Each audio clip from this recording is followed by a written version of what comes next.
Hello, everybody, and welcome to another episode of Speak on It. We're going to be covering the NBA Finals with a big game four from Steph. I know Don was loving every moment of that. Um, watching this man uh, pretty much solidify if Golden State wins this series, he's the MVP. I don't think there's any question about that. If Golden State wins the series, he will be the MVP. But they got to win this series, and that was a must-win game four. Must-win game four. A lot of people talked about Jason Tatum shrinking in the fourth quarter. I'm gonna be completely honest. I think the Celtics are starting to run out of gas.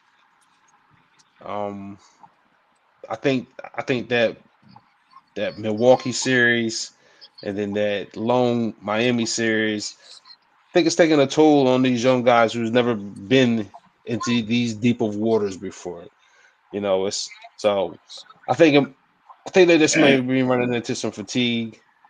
Uh, I think it helps having a couple of days off before playing tomorrow night for Game Five. But what was y'all's takeaway from Game Four? Tomorrow you gonna go? You want me to go? I'll be here all day. Yeah, I was waiting for you. I thought it was gonna go in the All right, order so of the listen. screen. All right, cool. So listen. Um, I think game Uh-oh. Oh, we lost him. Go ahead, someone. The Feds got him again. He said um, Scotty again. I, can I hear me? I could definitely see. Yeah, I can hear you. Okay, Okay. you good? Yeah, I'm good. So I Okay, said go. I think game four was a must win for both teams because I don't think Golden State loses two games at home. Um, I think that if we're looking at it objectively, right? Boston only had if we're looking at all the quarters, Boston has only had one good game. If we're talking about all the quarters, they had a good fourth quarter in game one. Other than that, they was getting dominated in game one. Game two, they got dominated. Game three, they had, a good game quarter one, two, and they had a good fourth quarter. Game three, Golden State. Third quarter, Golden State did what they did, and then game four, I felt as though Golden State controlled the tempo the whole game. I agree with Biv, where I think Boston is wearing down. Um, but it's because I think again, like Biff said, I don't think that they're used to this playoff intensity, and it does feel like Golden State counters. Golden State has had a counter for the counter that Boston has had. Yeah, Boston got physical, then Golden State got physical. Yeah, they tried to do away with all of Golden State movement. Golden State said okay, I'm gonna go ISO. We're just gonna do pick and roll. I do think that Game Five, in my opinion, is a must win for Boston because if Golden State, Steph hasn't had no help, and it's 2-2. If Golden State wins Game Five, we know Game Six Clay is a real thing. It's a real thing. I believe if Golden State wins Game Five, Game Six Clay will show up in Game Six, and it's over in 6 games. Um, uh, I mean, when the Celtics went up 2-1, I was like, did I miss something? And I think the moments might be too big.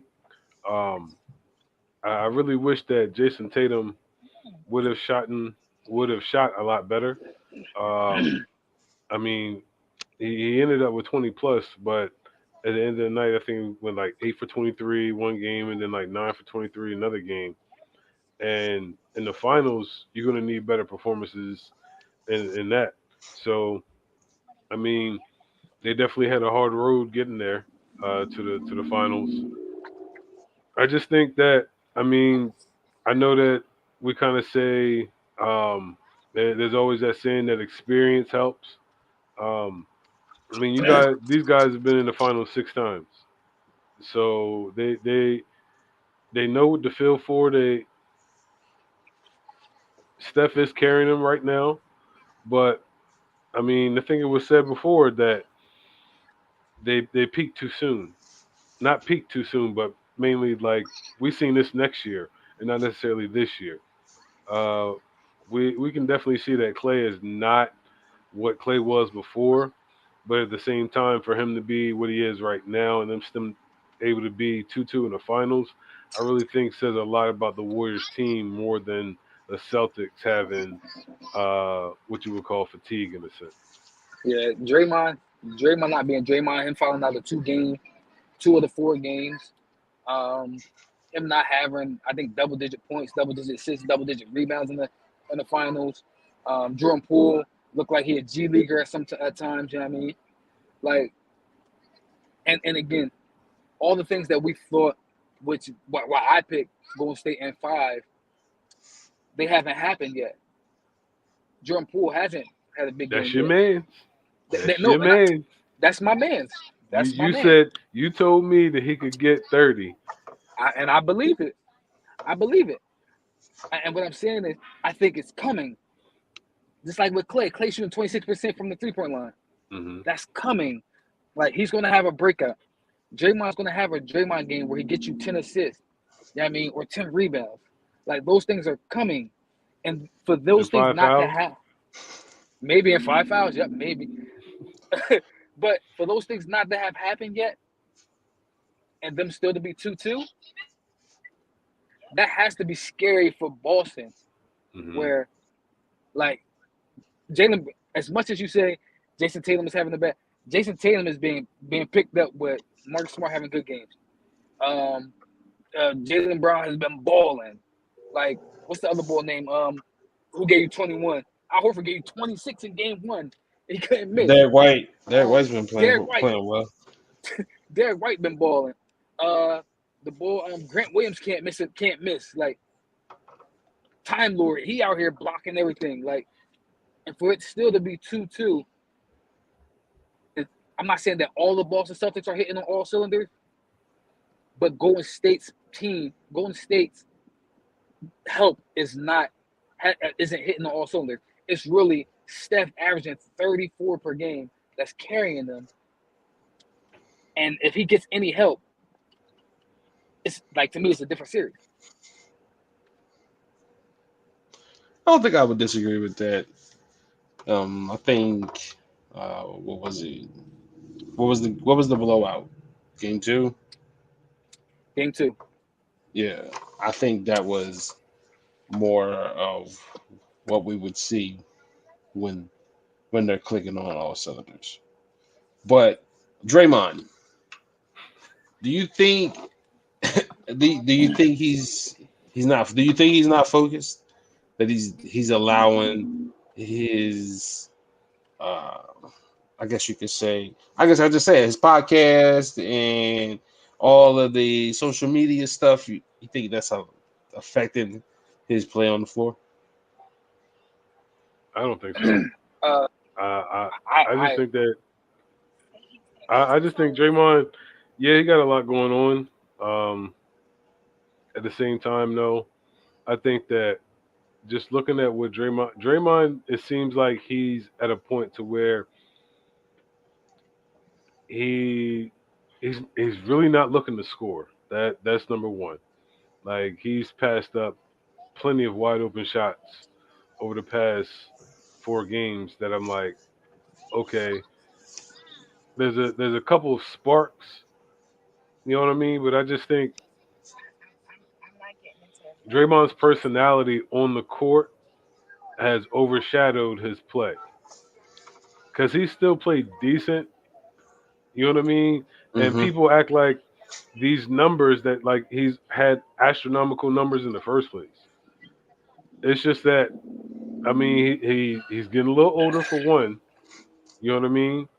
And I Uh-huh. just think that his personality is the one that plays a part to the media and to the press, which makes it to where your play is going to be under a microscope. And when you see you have 15 fouls and 15 points, that's going to be highlighted, especially when you talk the way that you talk, along with having a media platform. So I just think that his play is just under a microscope. He's been doing this for the Warriors. It's just that right now it's at a slump time, and it's at a slump, and it's at a worse time. You're in the NBA Finals where everybody's looking at you. I I disagree. I wholeheartedly think that, and maybe it's not the podcast, but his mind isn't fully there. Like little things. I think one of the things that make Draymond great is his attention to detail, right? Like when Jordan Poole drives to the lane, or he sucks everybody in, or when Steph sucks everybody in, and they throwing the thing up on the backboard. Draymond's not crashing the glass. He's sitting on the 3-point line. Why are you sitting on the 3-point line when you know you're not a 3-point shooter? You know what I mean? So, like, little things like understanding tempo, understanding when you can do certain things.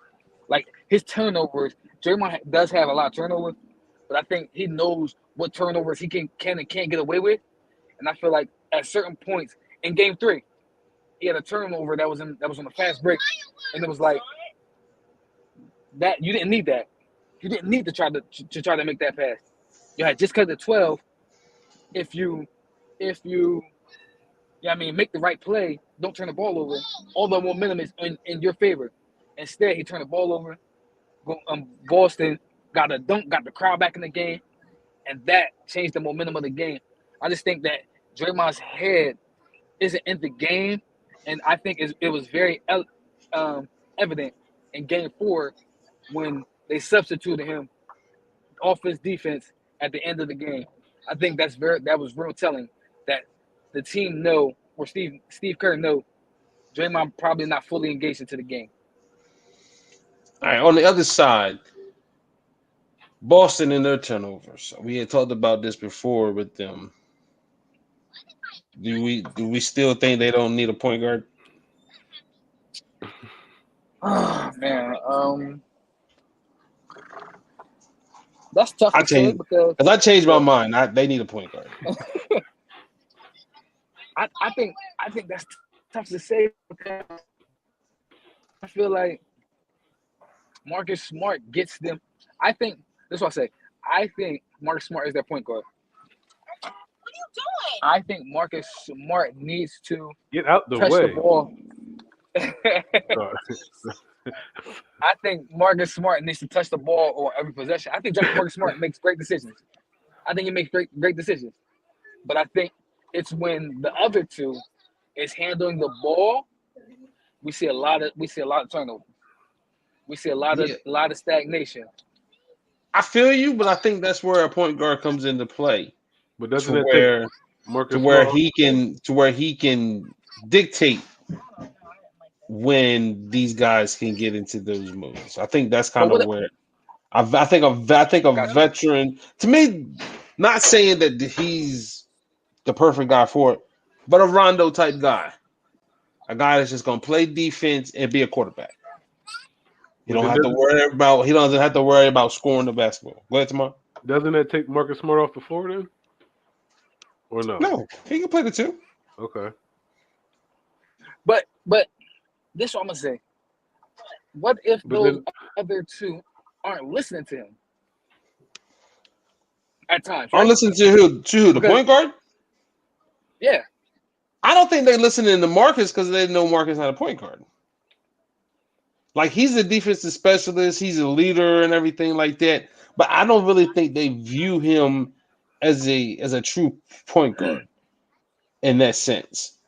You know what I mean? Like, he doesn't get that type of respect as a point guard. But he gets them in their sets. He makes the right plays. It's the other two, when they are trying to do too much, in my opinion, that's when they start to struggle. And that's when, like, when Marcus Smart has the ball, the offense flows, in my opinion. When it's the other two trying to go one-on-one, you see Jaylen Brown all the time. What do? He get a matchup. He say, stay, move, get out the way. And then he tries, and sometimes he make a bucket. Other times, it's just four people watching him. What are we doing tonight? So I agree. So the I, I, ball is rather stagnant. Yeah, it does the same. It does the same thing with Jason Tatum.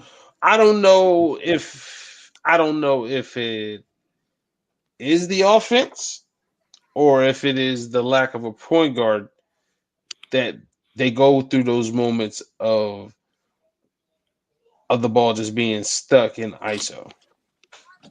You know what I mean? Like I don't know if that's what the call. I don't know if they're making that call from the sideline.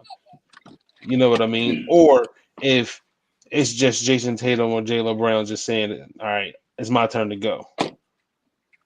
Yeah. So, but and there's times out there when when Golden State is going on that run that they need a point guard Mm-hmm.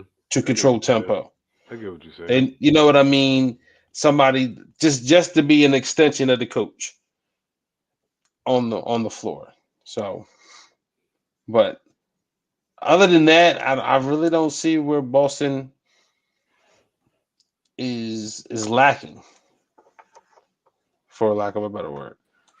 You know what I'm saying? So, but you don't. What do you think, Zamon? Do you think they need a point guard? No. Um, I mean, I think as constructed, there, I think Marcus Smart is perfect in that position for them because if you put a point guard, if you keep him on the floor, then you have Jalen at the three, and then you have Tatum at the four. And I mean, you can do that, but I just think that with Marcus Smart on the floor, it's a you're a better look on defense, and he's a decent enough ball handler to where like he can actually get the plays going. So I think that it's a good fit for them. Um, I think it might be too much if they get another point guard when just looking at the flow of everything of how they play and when Marcus Smart is on the floor as the one guarding Steph and whatnot, how they play defensively, I think is a lot better. So I think he's a good fit. I think they'll be fine. I just think that they need, if anything, more productivity. I would say as far as having depth on their bench, but I mean that's probably all in the league to be quite honest. So Yeah, very few teams have that problem. yeah, Well, don't have that problem. yeah, exactly. The team that they're playing don't have that problem. Um, so let's get into these guards of the 2000s. Dom Let- said he had some names out there that he was interested in.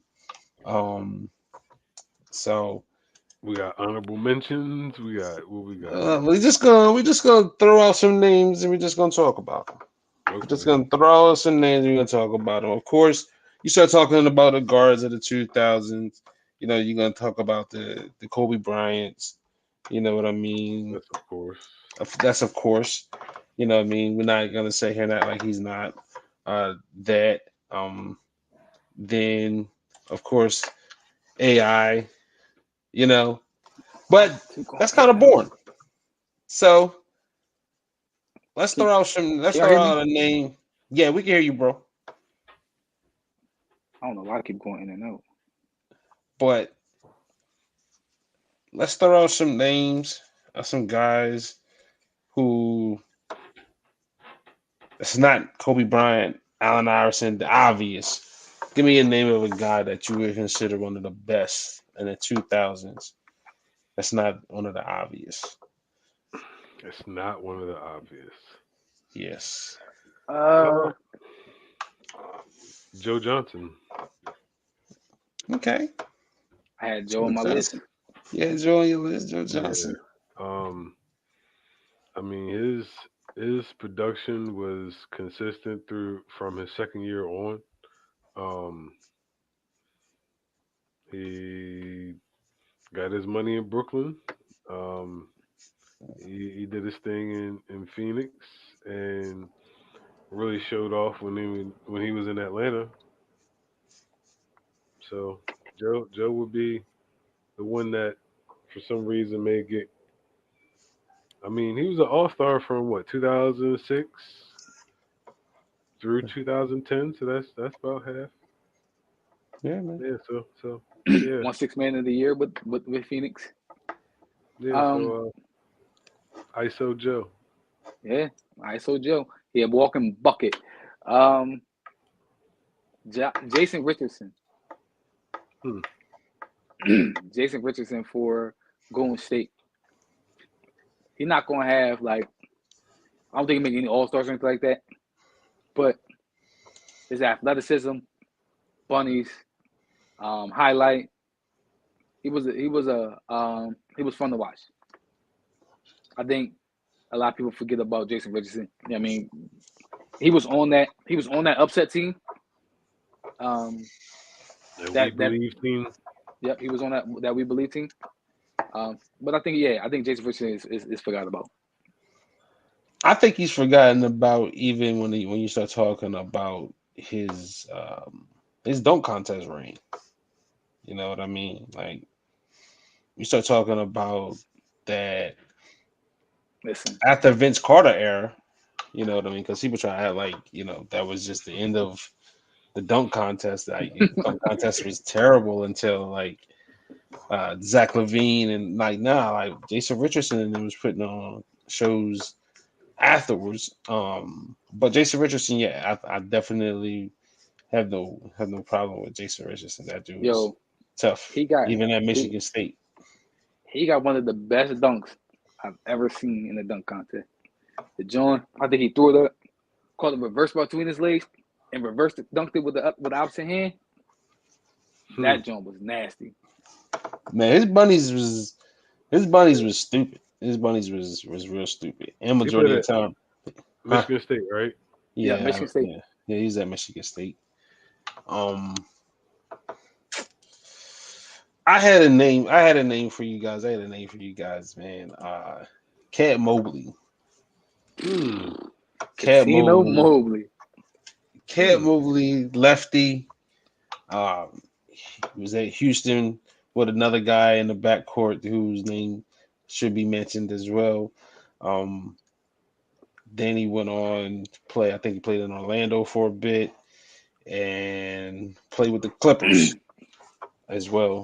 But Cat was a bucket.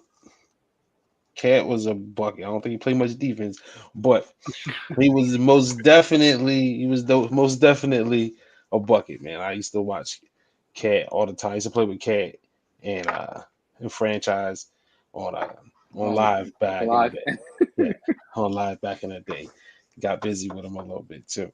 But yeah, I was gonna bring up Steve Francis too, who is one of those guards who I feel like if given the opportunity that these point guards are given, where they could be the focal point of an offense, because back then, you had to be not necessarily you could be a scorer, but you couldn't be the guy on teams. I think him and a lot of other guys probably could have had bigger careers and probably had even bigger numbers if they were given those opportunities. Couldn't palm the ball, and he still had money. He still Bunnies, was giving out work, yes, and he couldn't palm the ball. and he was in the famous Vince Carter dunk contest, and he put on a show just as well as Vince Carter. Like I think people, again, I talked about that before, man. People look at that dunk contest and they just talk about Vince Carter, and as they should, but the other guys in that dunk contest, Tracy McGrady, Steve Frank, they put on a show as well. But franchise was tough, man. I remember him at Maryland giving out work. So yeah, franchise is tough. Got another name? Got another name? Richard Hamilton, aka Rip. I mean, they won championships. or no, one was it one? One Champ. championship. He One won one it. championship. He was in And in All Star college, he won the games. championship. Yeah, he was solid. You know what I mean? Give you like 18 a game. Um, that elbow jumper, I was gonna mid say the range master of the king. mid range. So that's one that doesn't get mentioned too much. So shout out to Rip. Absolutely. Rip was tough, man. I got a question for y'all about Rip. Many say he is the best player from UConn ever. Y'all agree or not? No. Not pro, but as in college, is he the best UConn Husky? No. No. He wasn't even I'm gonna be completely honest with you. No disrespect to Rip. He wasn't even the best player on his championship team. Who was? Who was on It that team? was it was either Rick Moore or Khalid Alamin. And Okay. college? Now they were better. Now Rip was the better pro prospect, but in college and like Ben Gordon was a Mm, problem at UConn. Well, since he, since he mentioned my man, Ben Gordon a problem at UConn. since he mentioned he Ben Gordon, Ben Hey, Gordon is my guy. That's forgot about. he shouldn't be because he was carrying the Bulls for him. He was carrying the Bulls for a while, man. yeah, That that's baby true. Bulls run after Yeah, after Jason Williams motorcycle accident. Yeah, Ben Gordon came in and took over. him, Luau, and listen, another guard that's not mentioned a lot. I'm gonna say same person on that baby bull, Ben and Kurt Heinrich.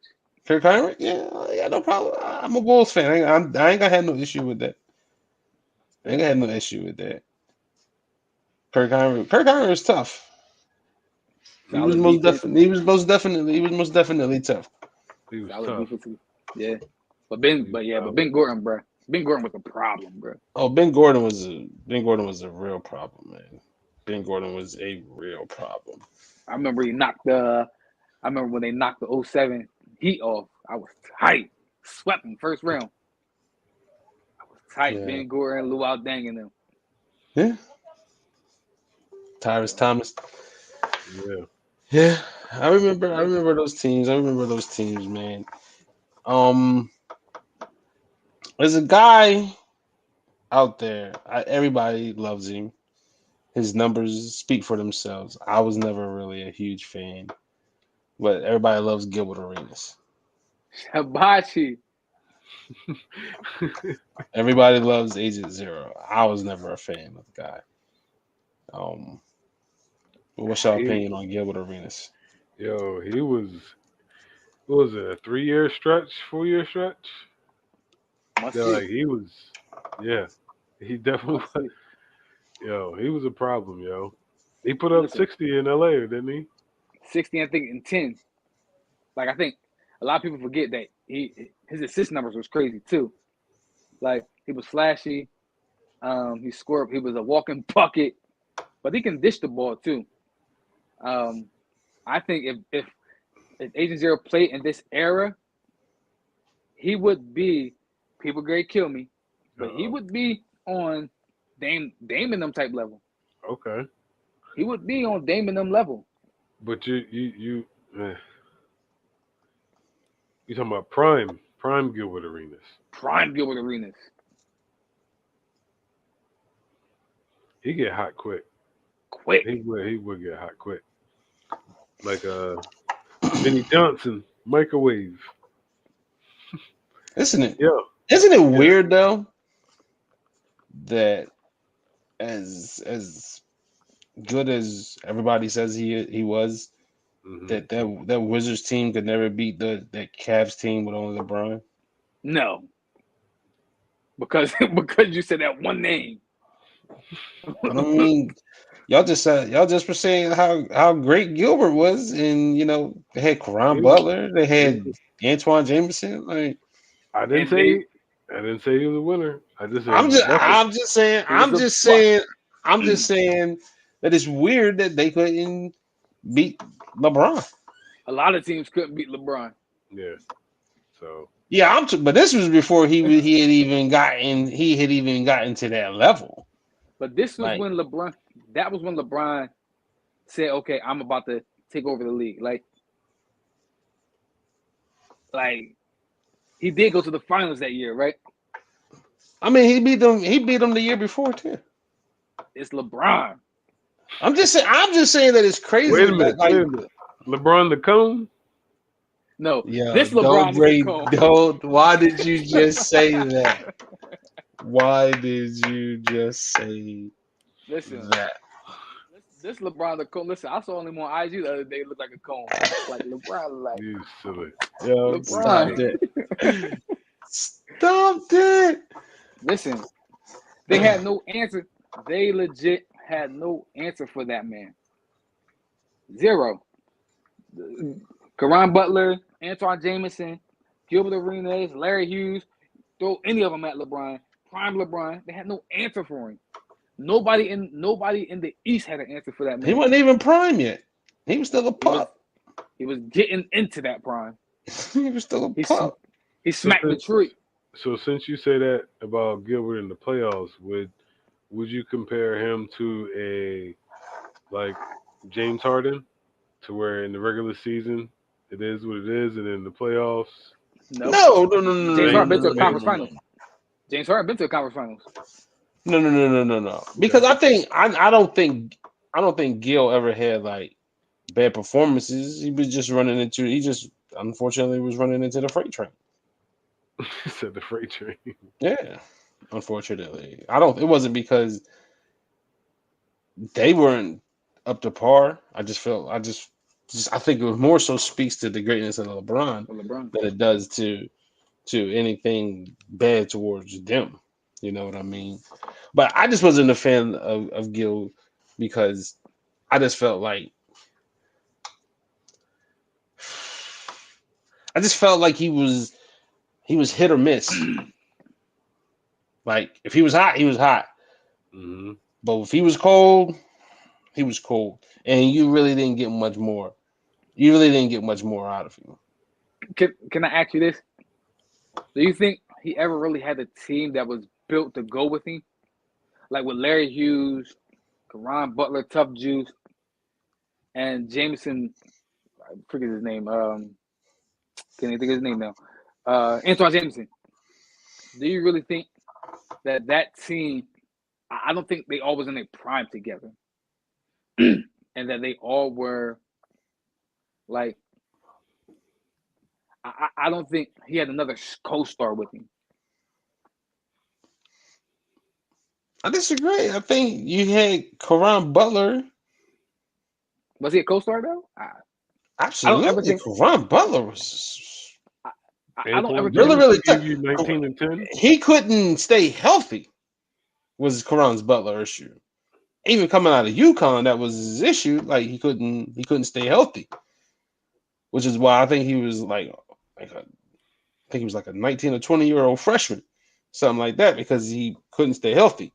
So, but when Karan was right, he was right. Like he could go, but he but had he to couldn't be stay right. healthy. He couldn't stay healthy. But do I think that Gilbert Arenas, did he ever have a true championship team put around him? Probably not. But I mean, that's a lot of guys. Yeah, I agree. They unfortunately they get drafted or they get traded or signed with a dumb franchise that don't do their job. I say probably a lot of people we about to talk about. Yeah, it's gonna be a lot of guys like that. Like, unfortunately, like, sorry guys. But because let's see, what is it? From not from Detroit, Milwaukee, Michael Redd. Michael Redd. Listen. Michael Red was a problem, but he had nobody to go with him, bro. Michael Aloy Candy. Wait a minute, he wasn't on the Bucks. Michael Aloy Candy. Who was the I center? don't know. I don't know who the center was. I think Aloy Candy was there. I don't know who year? the center was on those Bucks teams. He made an All-Star. One of his center made the All-Star year, one All-Star team 1 year. I know he was with the Clippers, Aloy Candy, but I thought he was with the Bucks too. I'm not Listen, sure.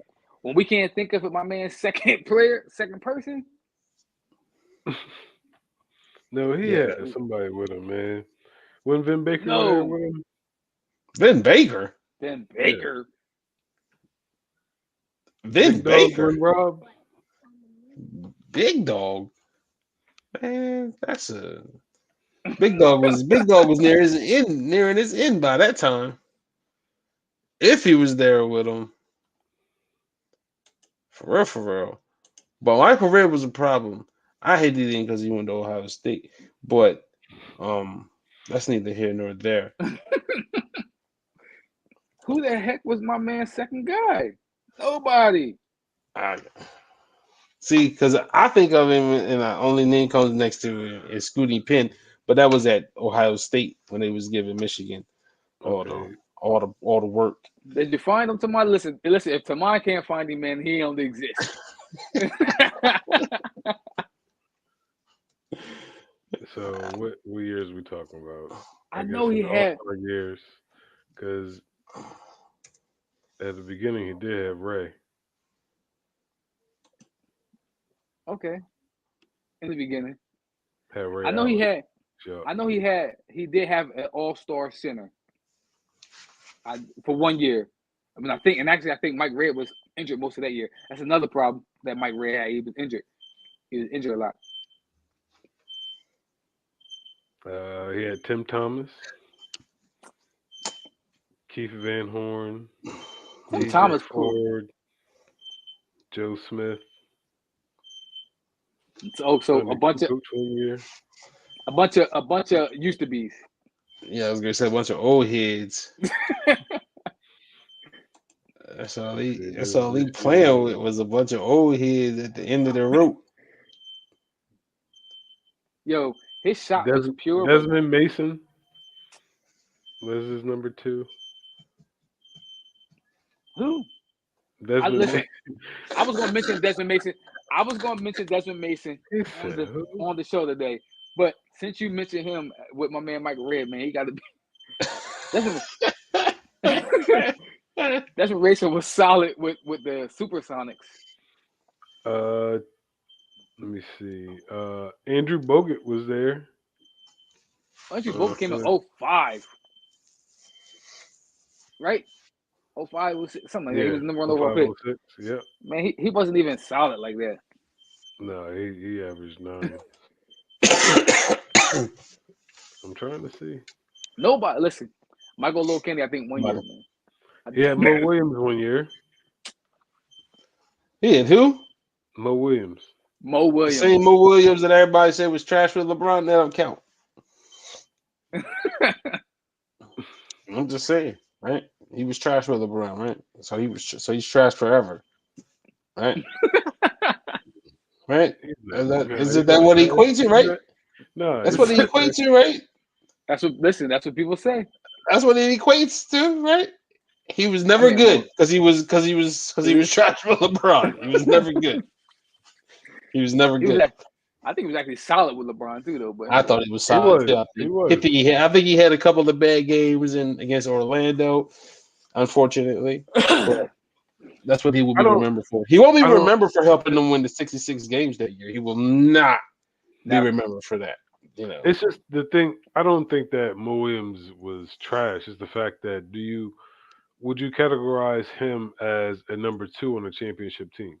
No, which is why they lost the championship. Like when I think of championship teams, you think of Isaiah and Joe, Magic, D-Wade and Bron, Word, D-Wade and Bron, Jordan and Pippen. Yes, you need a number you two. you think of duos? You do need a number two. But listen, don't. Mo Williams was not trash. Nah, He wasn't trash. He not just by any wasn't. stretch of the imagination. He just wasn't a number two. Like I know people probably about to kill me for this. I think I look at Mo Williams and Jason Terry in the same light. I just do. I think I look at them in the same light. And Monte Ellis. My guy, Monte Ellis. I will put all three of them in the yeah. Cause what? Are we smoking the same dope here? No, Nah, listen. we I didn't not. put Monte Ellis Yo, in their same yo, category. yo, I didn't put Monte Ellis stop in their same category. disrespecting Jet like that, yo. Are y'all Oh kidding my me? God. Are you kidding me? Oh my God. Yo, man, Listen, this I is think the same Jason Terry that helped Arizona win a championship in college. The same Jason Terry that helped Dirk win a championship in the NBA. Y'all saying he Monte Ellis Monte Ellis was a bucket. that couldn't win? Nowhere he Listen, went. Nowhere he went. He couldn't win. Jason I Terry give you won that. I give you that. I everywhere give you he that. went. I give you that. I We give you kidding that. ourselves here? before he got with Dirk, he was on those Atlanta teams. They were not winning. That's why he got traded. Dallas wasn't winning. My man played 18 years. Yo. When he was asked to be the Oh, guy. so we're just gonna talk about one stop. No, I'm just saying. So we're gonna ignore the rest of the stops. We're just gonna talk about the one stop No. in Atlanta. That's the only I'm one that just saying- counts. But listen, I'm just saying when he was the guy, he wasn't winning like him. I don't think Jason Terry's the number two. I think that Dallas team had a great team around them, and Jason Terry made buckets. I think if Monte Ellis was in that same spot, they would have made bucket. They would have won championship. I think if you put Mo Williams in on that same Dallas team, they won the championship still. That was just a year where I tell you everything what. felt right. I with tell them. you what. If Jason Terry is on that Cavs team instead of Mo Williams, I bet you LeBron in the finals playing against Kobe, man, they ain't losing to the Orlando Magic. Come on, man. Like, let's be serious. No, they Big getting Jason smacked by Terry. that Orlando team. Jason Terry makes shots, man. Did we not watch the same NBA, man? Are we kidding ourselves? Listen. They got beat 5. They got beat 4-1. You telling me Jason Terry giving them 3 games? Oh, y'all lit tonight. They beat 1, but Jason Terry ain't giving them 4 games. He don't got it. See, that's where we got to bring it back in. It's moments. We're not talking about Jason Terry taking over an entire game. Jason Terry can stop runs with a moment. I'm not talking about Jason Terry taking over an entire game and winning a series. Jason Terry is gonna make shots in moments, change momentum. He's gonna get stops in moment. Mo Williams ain't doing that. That's all you need. I agree with you on that. But Dwight Howard was on another one that series. Jason Terry ain't helping them win that series, but I'm sorry.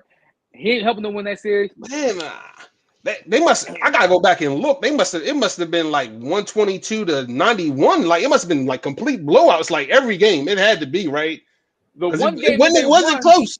It wasn't close, right? I gotta go back and look. I gotta go back and look at it again. But there better not been no close games. Listen, if the one game they won, LeBron James hit a miracle shot. Let's talk about like. Wasn't Jason Terry on the team, the Dallas team, the year after, and the year before? Don't talk about Dallas and don't talk about Dallas's struggles because you're a Dirk fan too now. Don't go down that road. Dirk, my guy. You might. That's not a good hill to go on. That's not a good hill to go on. We're not gonna talk about Dirk. We're not gonna talk about Dallas struggles. That's not the show tonight. Don't do that. Don't go to that hill. That's not the show tonight. The show about the guards, and Jason Terry won the guards. And listen, Jason Terry, I respect him, but I don't think. All I'm saying is I don't think Jason Terry was a number 2. Yo, Orlando won game 1 by 1, game 3 by 10, game 4 by 2, and game 6 by 13. So I they said. win that series. They might not be. So They're I not said- going to go and beat Kobe, but they win that series with Jet So I over said- Mo Williams So easily. I said probably Easily. a game. Jason Terry Easily. gets them a game. They ain't winning that series. Easily, They're not winning that series. easily, they win that series with Jet over Mo Williams. It's Well- not even a contest. What about Monte? Easily they win that Easily series. winning. I would not, y'all disrespected both of them while putting Mo Williams in that same category as those two guys, man. That's not right, yo. That's I not didn't right. say Monte Ellis was in that same. That's tier, not right, but- man. That's not right, man. Let That's me not let me right, let me look at Mo. Mo Williams, Let me take a. Give me a Man, he did- give me a man, he second did opinion. nothing before. He did nothing before LeBron, and he did nothing after LeBron. Wasn't he It's giving you just like that 18 simple. in Milwaukee? He was giving you like 18 in Milwaukee, right? That 1 year. I think he was Yeah, giving he you like, might have- and I think he was he an might have- all-star in Cleveland. I think it was an all-star in Yeah, Cleveland. with LeBron. Cleveland. Yeah, with LeBron. Yeah, I'm sorry, Jet. Yeah, man. Yeah, I'm definitely Nah, sorry, man. Monte. nah, I'm definitely man. sorry, Monte. Nah, man. I Yo, apologize, Monte. Jet different. Jet different than him, man. Come on, man. Okay, I I ain't- apologize. Yeah. I ain't gonna say. I get it. They're not gonna go beat. They're not gonna go beat Kobe. They're not gonna go beat Kobe. But they beat Orlando, man. I get what you're saying. They I don't beat think they beat Orlando. Orlando. Because I don't on think they paper, on paper, Mo Williams and Jet look similar, but like you said, as far as moments is concerned, Yeah, man.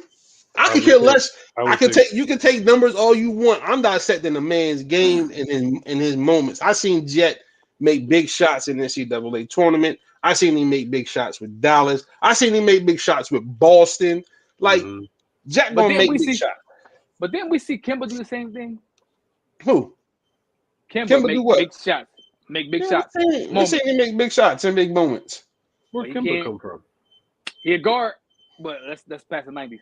But I mean that's past the 2000s. But I'm just saying we've seen people hit big shots in moments, and it didn't equate to anything. I just want to apologize to Monte Ellis. I got you, man. I got you. Listen, yeah.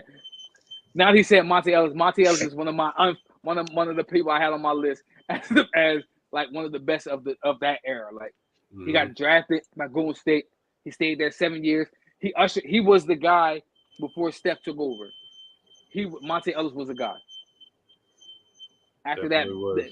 that Baron Davis era, Monte Ellis was the guy. Kind of why they moved on. He was Steph was small. kind They of was- Steph was kind of the reason why they moved on from Monte. So I agree. You couldn't have. They both were Yeah. small in the backcourt. You couldn't have Yeah, two that small guys in the backcourt. yeah, that backcourt wouldn't have worked. But Monte They both Ellis was 6'3". a definite bucket. Yeah. Like Mhm. bunnies, he could knock down the three. Good ball handler. Yeah. Yeah. Monte Ellis was most definitely a bucket, man. Y'all remember Kevin Martin? Hold on, I yeah, do. Kevin Martin. I was gonna say do. this. Did we I ever do. find Mike Red, other guy, man? We never found No. Mike Red. He's still MIA. He He's still wasn't not in my head. I told y'all, man. Man, y'all No, let me don't see say that. Tim Thomas and Keith Van Horn. Don't be saying Nah, that. that was early on. There's nobody else with my man Mike Red, man. Nobody else came, my man. But Kevin Martin, though. Yo, Listen, Kevin Martin.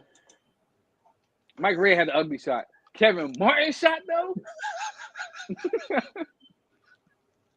I don't know how that thing went in, and that thing was pure though. That thing was water. Mo Williams was Michael Red's number 2 at one point. That's He couldn't get it done with LeBron, and now he averaged the same. He averaged the same 17 when he was with Michael Red, and averaged 17 with LeBron. you can get away with 17 with LeBron. You can't get away with 17 Mike Red. But you said Kevin Martin. Kevin Martin, Yeah. bro. Yo, His shot was ugly, but his shot. Yeah, that thing would be water. That thing was knocked down. I don't even know how he didn't get that thing blocked a couple of times. A game. Yo, he had a nice run, yo. He had a Yeah. nice run. For him not to have went to any All-Star games, he had a nice run. He had a nice run, bro. Nice run, like In Sacramento, And the Wolves. and Yeah. in Houston. Man, yeah, Houston too. Yeah. Listen, Yo, he averaged 20 in 1, 2, 3, 4, 5, 6, 7 out of his what? How many seasons that? 9. Am I adding it right? 5, 8, 14. So 7 out of 14 That ain't bad. averaged And he was 20. injured. He was injured a couple of them years, I think. yeah, Yeah. he was definitely a bucket just waiting to happen. Like, Yeah, he really was. I want to show some love to somebody who probably not a star, but I think he was super important to the team he was on. That's Bobby Jackson. oh, absolutely. Bobby Jackson, Sacramento Kings, 6-man a year, super You pull important to that team. You pulling names out the hat now. Absolutely, Listen, man. gotta pull them Absolutely. out. Bobby Jackson was very, very instrumental into what Rick Adelman and the Kings were doing, Sacramento man. team, yep. Yeah, definitely. I like that one. That was tough. Bobby Jackson, man, he can not again change games in moments. Like I agree. the other guy I'm going to bring up, Derek Fisher. You know, the box score is not gonna show you the impact that they had on the game where they take a charge. They hit that three to stop that run. You know what I mean? Like those are the types of moments that's what I'm talking about, man. Like, yeah. Yeah. Listen, what do you got? 6? Oh no, he got 5. Derek Fisher, he got 5 of them. Yeah. Yeah, 'cause he was there with Kobe for Yep. all of them. I think he also has the most playoff wins or games or something like that. Dang. Derek Fisher. And He's somewhere up there. He just got fired. I know, right? I know, He right? did. He did. I agree. He did. I was like, wow. What did I he know. do? This Sparks wasn't winning. Not winning Fire my games. man. Fire my man as a GM and the coach. Like. So Who else I have on my list? So me as a Tar Heel fan, I gotta go Jerry Stackhouse. oh, okay. I got no I'll issue with that. He was consistent. He was solid. Him Yeah. and Jordan had battles probably in practice.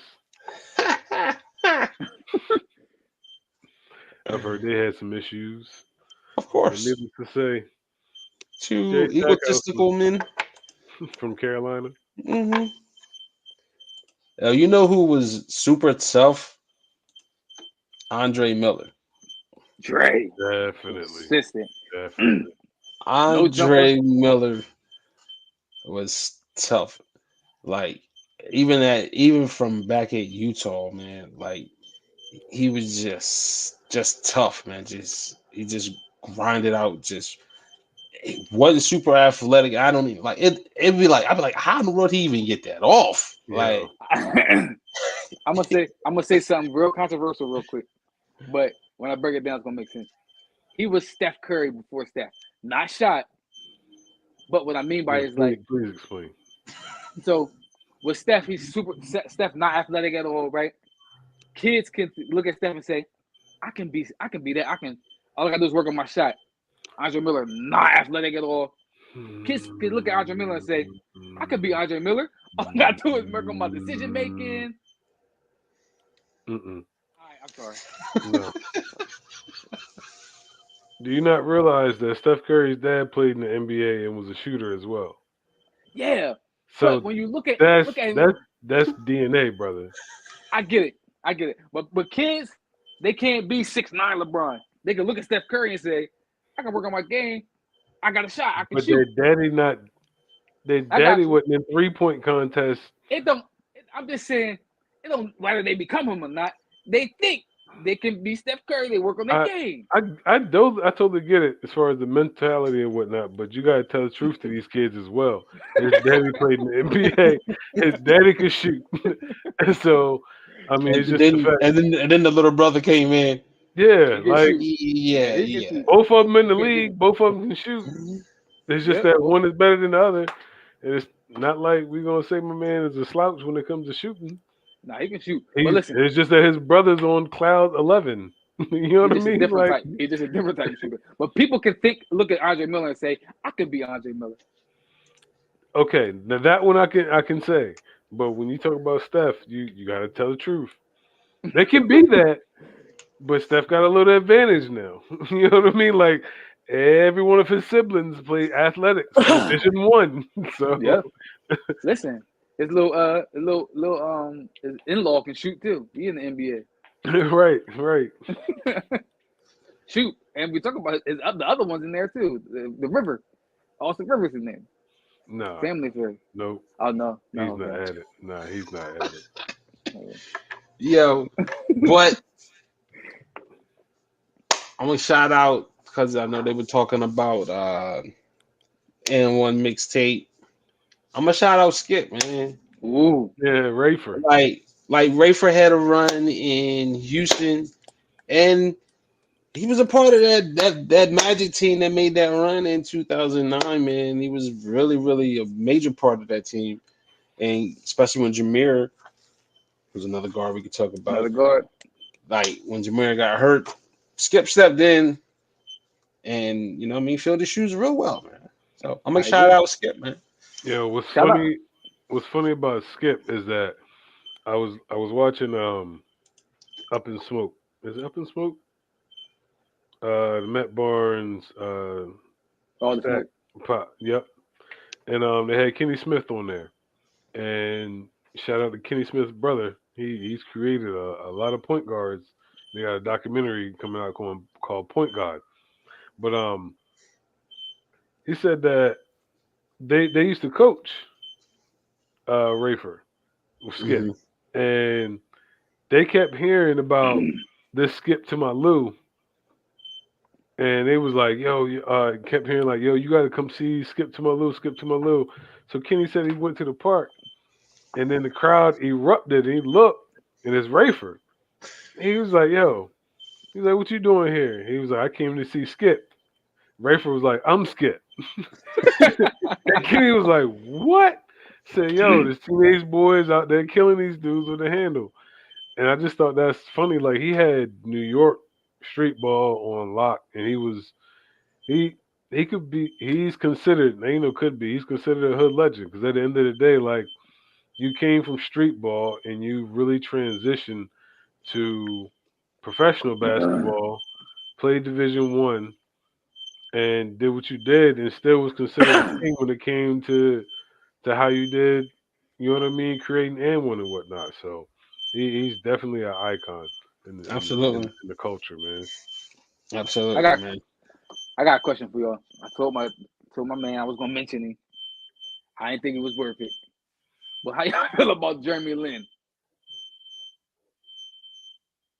That's what I thought. Is he even 2000s though? That's what I thought. But I mean, he had a spark when he started, but Jeremy Lin. Jeremy Lin. Listen. No, let him finish. Let him finish. Listen. I had the same thought. Now he just That was garbage. a perfect analogy, yo. Wow, that was a perfect analogy. Like when my man was like, "What about Jeremy Lin?" I'm like, "Oh, Jeremy Lin." He said, "Listen," and this was his argument. He had a 2-week run. He said, "I would rather have Jeremy Lin over Starberry." I said, "What?" hold on. Like Tamar had to leave. Like, he'd rather have Jeremy Lin over Steph. Hold on, and I have to ask this. Are you friends? You're friends with him? yeah, it's my guy. That's my guy. Is We're he like, Asian? we're like my brother. No, he's black. Okay. What did you say? Is he what? I just asked if he was Asian. I just asked if he was Asian because it Oh, might have been okay. you know what I mean, Okay. like he just sticking up for his Okay. Asian It brother. might be a Cool. culture thing. You know what I mean? Like, yeah. I don't care if he was Okay. Asian, Okay. white, Is black, he Puerto a, Rican. is he a Knicks fan? No, he's a Phillies fan. He's a Man, Sixers fan.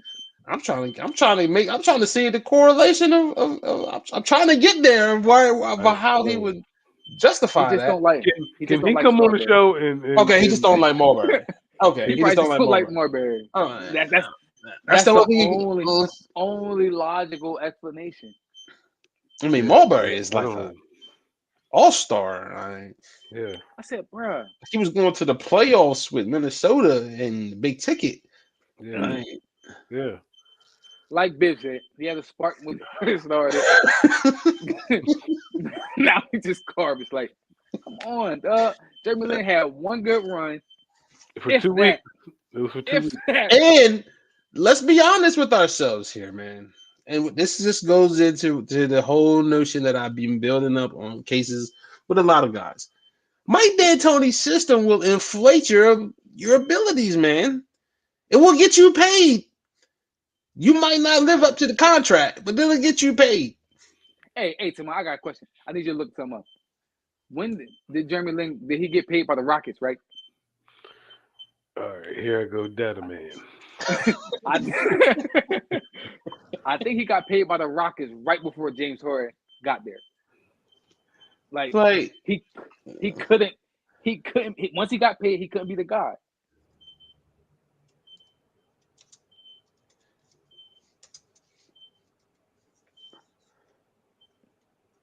I mean, y'all can still talk. Don't just sit and wait. But I'm saying, yeah, like I said, I didn't think Jeremy Minchin was what I don't think Jeremy Lin.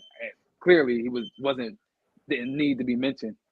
No, he didn't. He didn't be mentioned. Once again, it was in the 2000s. We were talking about the 2000s. This wasn't the 2000s because this was Mello in New York, which was after 2010.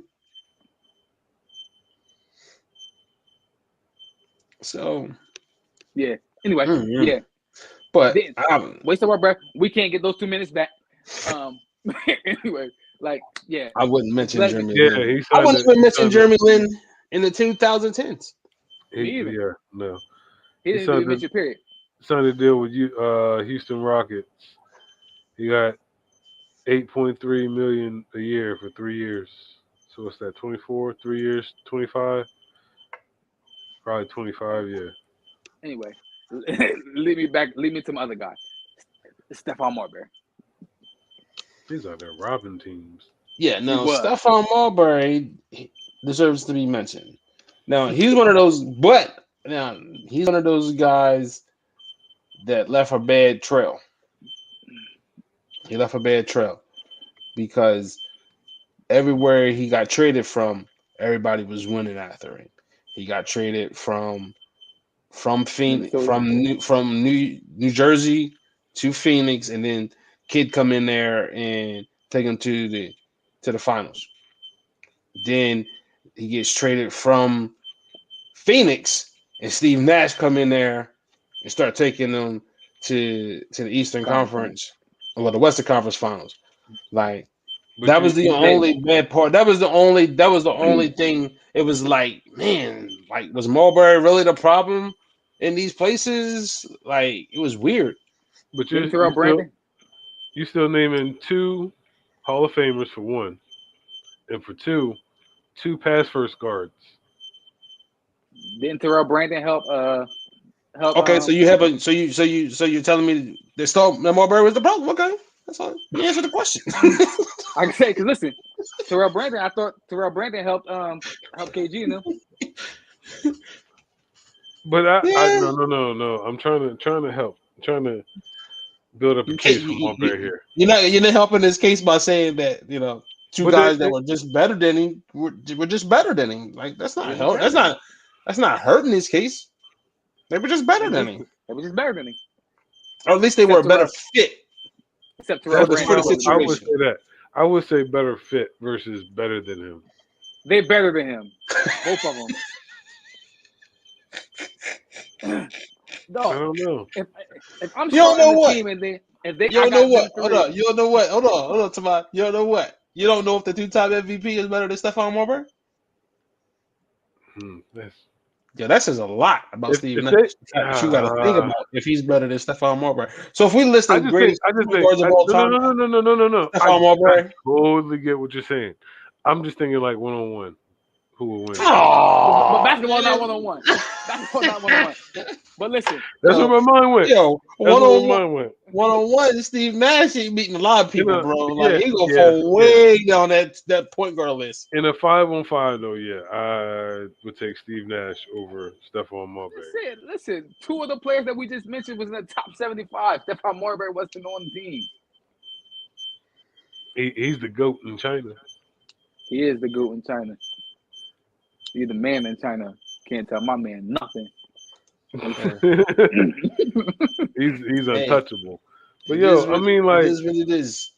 he's a very good player, man. I just think that with the talent that he had around him, I think if he would have been more of a facilitator, it would have helped him in the long run.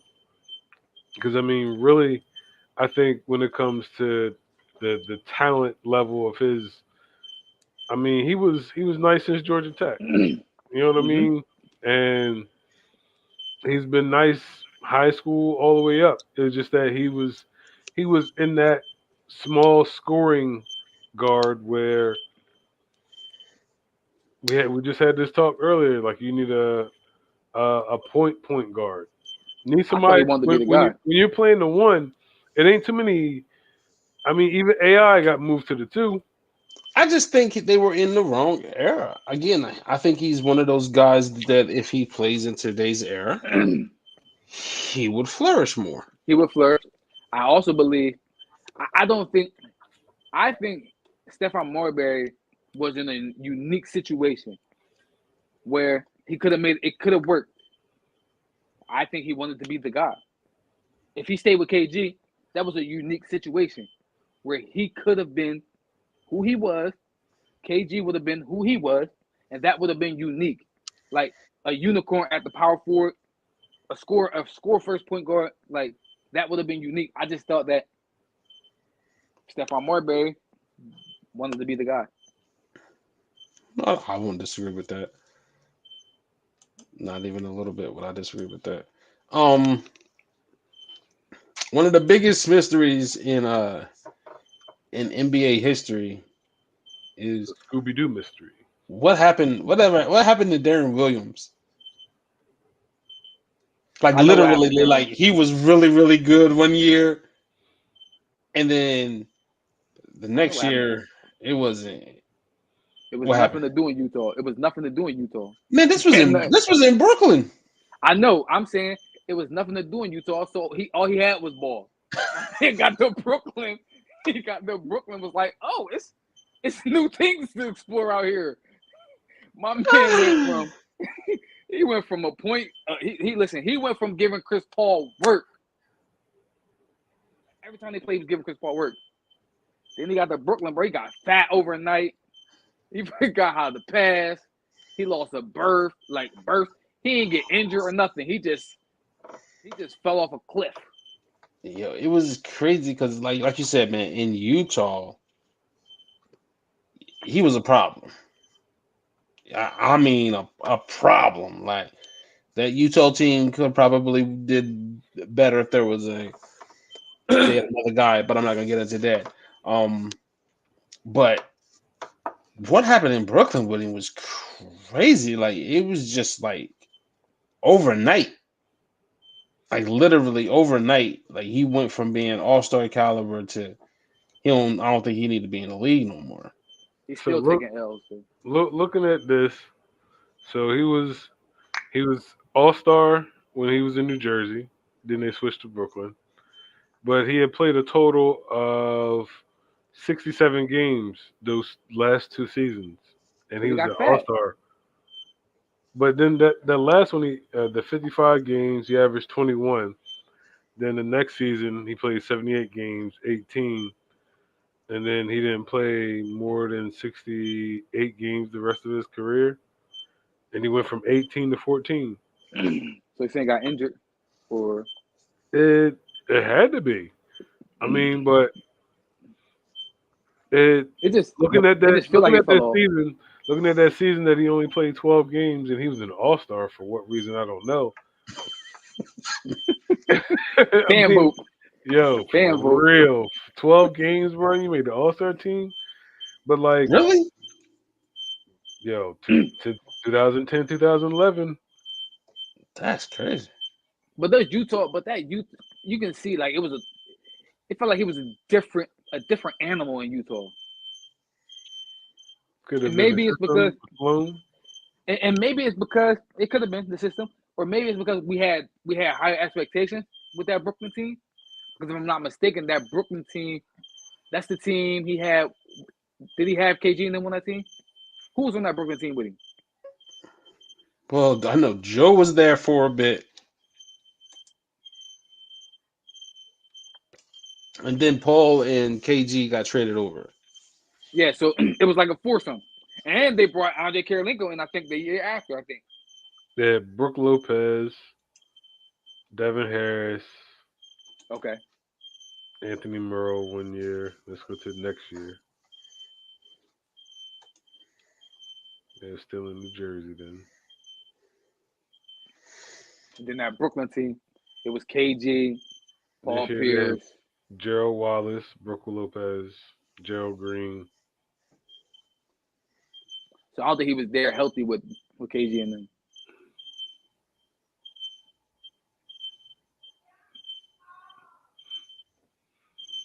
Mm. This year he had Joe Johnson with him. So Joe Johnson, Yeah, him, Joe Brooke Jones. Lopez, Gerald Wallace. Man, Jason Terry was still playing too. Jeez Louise. Like, hang it up, fella. So yeah, that year that Paul Pierce and KG came in, he averaged 14. But I mean, that was the year that you wanted him to really perform because you had Paul Pierce, but he's 36. You got KG at 37, but then you got ISO Joe and him. So And probably, I don't know. Jason Terry was on that team too, and they had AK-47. Yeah, they had the Lakers team before the Lakers team before the Lakers team. You would think just off a name basis they would have. Yeah, but those guys were long in the tooth, I said man. they No, all no. old. I was just saying, just based off of like, if you just say their names and who was on that Yeah, team. I it was just gonna be I, high expectations. it Yeah, just felt like he fell off. It felt no, like He no, he fell did, no. off, bro. bro. They He did. Oh, he did, bro. He did, bro. Not just the numbers. Like it been one thing to average 14, 13, and you're shooting like 50, 45, 50%. Like bro was still shooting like below 40 It was and his averaging impact. 14. Yeah, yeah. His You impact know on the what I mean? game. Like it was just weird because again, you was seeing how good he could be. You know what I mean? yep. So it was just weird to watch that, man. It was just real weird to watch it. Any other guards y'all got? We not touching the big names yet. I said, listen, we can talk about BD, I like Yeah, Baron Davis. I like yeah. Baron Davis. Another one of those guards. I feel like if he's in today's era, you can give him Mhm. the reins of the franchise, and I think you'd be in good hands. I'm trying to think. The first thing that I thought of was just probably a bad comparison was Ja when I said if you give BD in this era, would he be like Ja?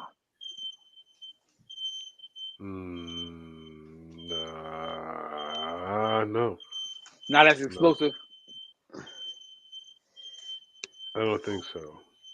I could definitely see where you get the comparison from. I still think And this is no disrespect to Baron Davis whatsoever, but I think Ja in year 2 is like Baron Davis in year 6 or 7. Meaning, like I think Ja is a little bit further ahead than Baron Davis coming out of he was UCLA, right? UCLA, yeah. Hmm. Yeah. So I would say that. I That's think my Baron. I disagree with that. You would disagree with that? I would disagree with that Why you disagree? because Tell him why you mad, son. I don't. I disagree with that. I disagree with that because I feel like nowadays these guys have to be thrown into the fire. It's no to me. It's no different than the quarterbacks. Quarterbacks nowadays, you're not drafting them anymore to develop them.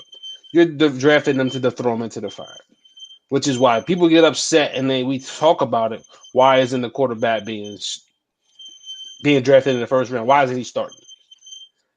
Nowadays in the NBA, you get drafted, you're getting thrown out there most of the time because you're better than majority of the dudes on the bench. Back in the day, it wasn't like that. You were getting drafted. You could get drafted in the lottery and still have to earn minutes. So I just feel like nowadays these guys are getting the opportunity to fail more because Ja had bumps and bruises to get to this point, Hmm. which is why you see the development in him. Whereas guys back in the day, they kind of had to earn their way in. And again, two totally different types of games. Like Yeah. B Diddy was probably having to play inside out, where Ja go do what you Three. do. Yeah. Yep. We'll live with you having 6-7 turnovers. Back in the day, 6-7 turnovers as a point guard, man, you riding wood. You You get three riding of them wood. things. You riding wood. You get three of You them riding things, boy. wood. He caught But them up then, quick. but now they're able to fail. Hmm. You know what I mean? And get that experience and get better. I think that's why you're seeing these guys in year 2, year 3 make these incredible runs because they're able to get that experience as a rookie right out the gate. You're the man. Because let's be honest, they're taking that blueprint really from LeBron. Right from the gate, you're the guy here. We're gonna change our entire system around you. You're the guy. Where back in the day, you got drafted, you're gonna find your way into this rotation some way, somehow. With all of these veterans over here, you know what I mean? It was just a different time. I definitely agree with that. I think before, and I agree with you what you said. Um, but I think before we move into the big names, we got to talk about what could have been. You know what I mean? And that's B. Roy.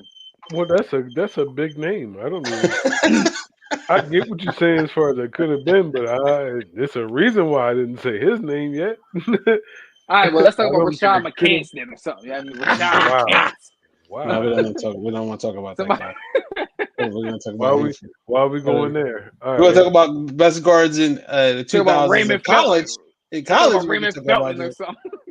Raymond Wow, Felton or we going okay. I see what we're doing here. All Would you right. say? Would you say you want to Let's talk about Sean Dockery? let's yeah, let's look up look.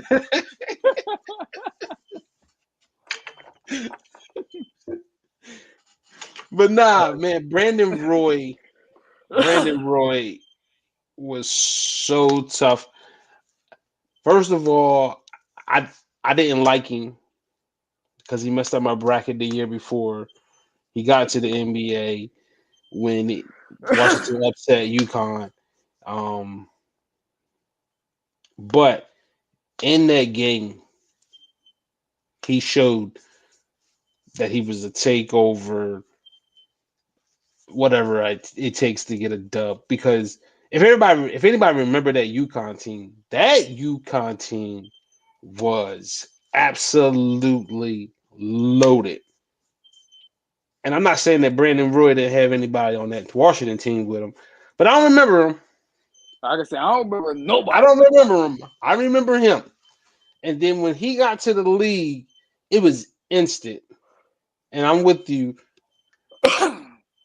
Put him up there with the Grant Hills and the Tracy McGrady's of the injured, the Penny Hardaways, those guys that had shown what they could have been in the NBA before the injuries set in. Brandon Roy was an absolute problem.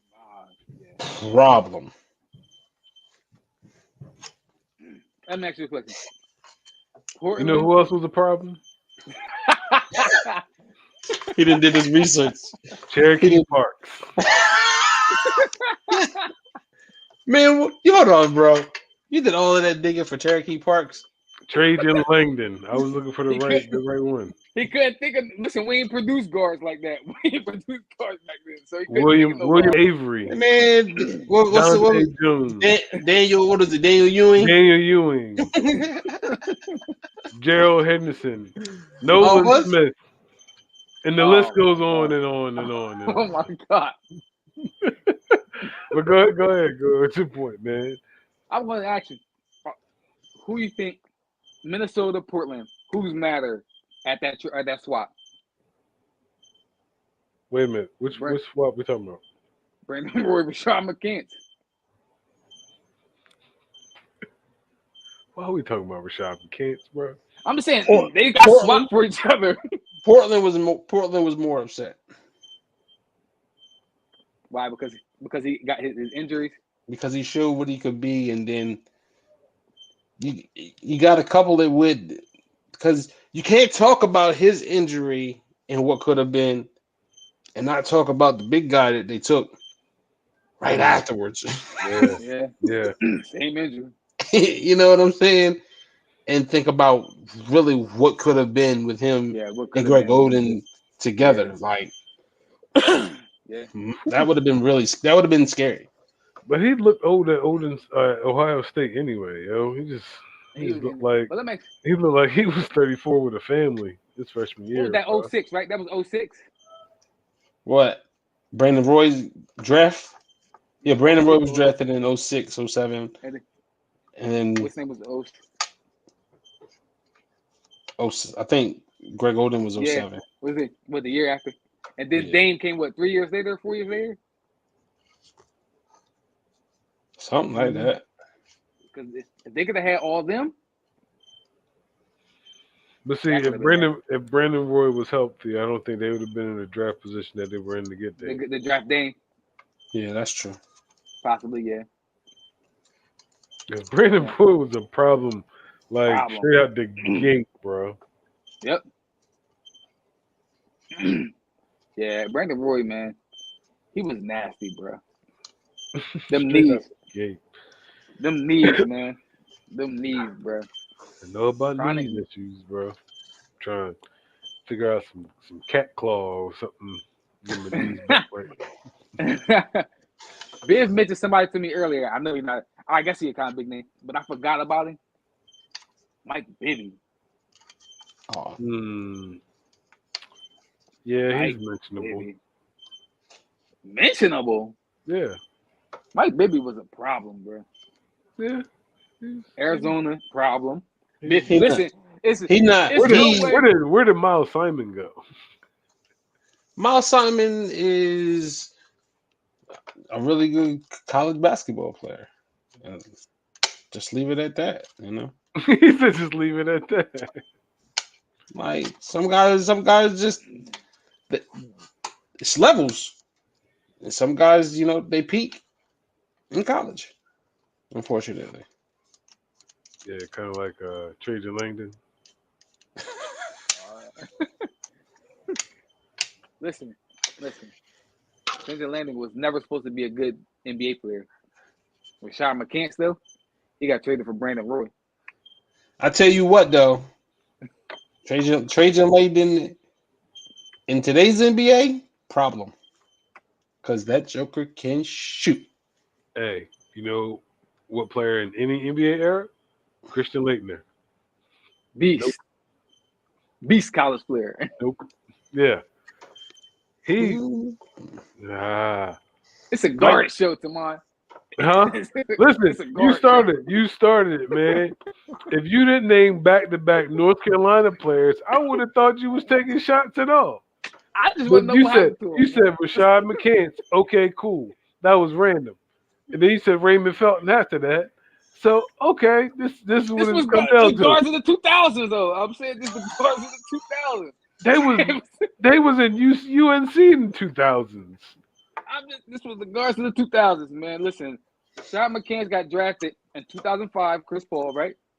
Okay, North Carolina didn't. We've had some bad apples. We got some good apples. What we talking about here? Like, I'm just saying we were talking about the guards of the 2000s, man. I just wanted to make sure they got some love, man, on the show. Make sure they weren't forgotten about. Wow. They wasn't forgotten about, man. Well, shout out Cherokee Parks. Anyway, listen, he talked the way big up my man Jason Terry. You gotta big up my man Mike Bibby the same way. No. You said no. No. Jason Terry you played doing? longer.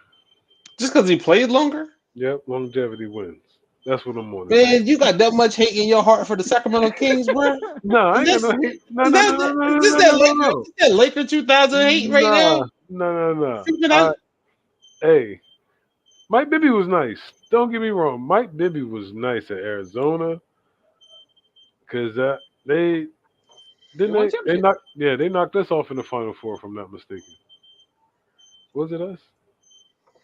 Where Vince Carter got his when they win it, 97? 97.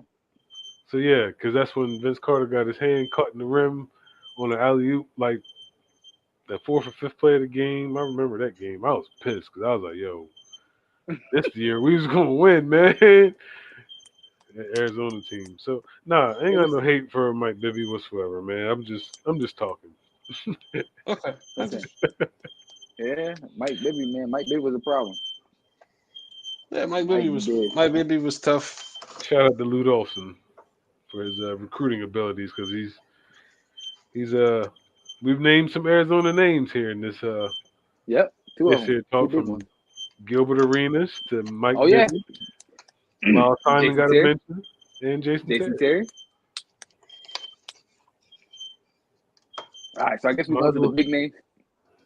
What was the other boy? Oh, yeah, okay, the big boys. All right, cool.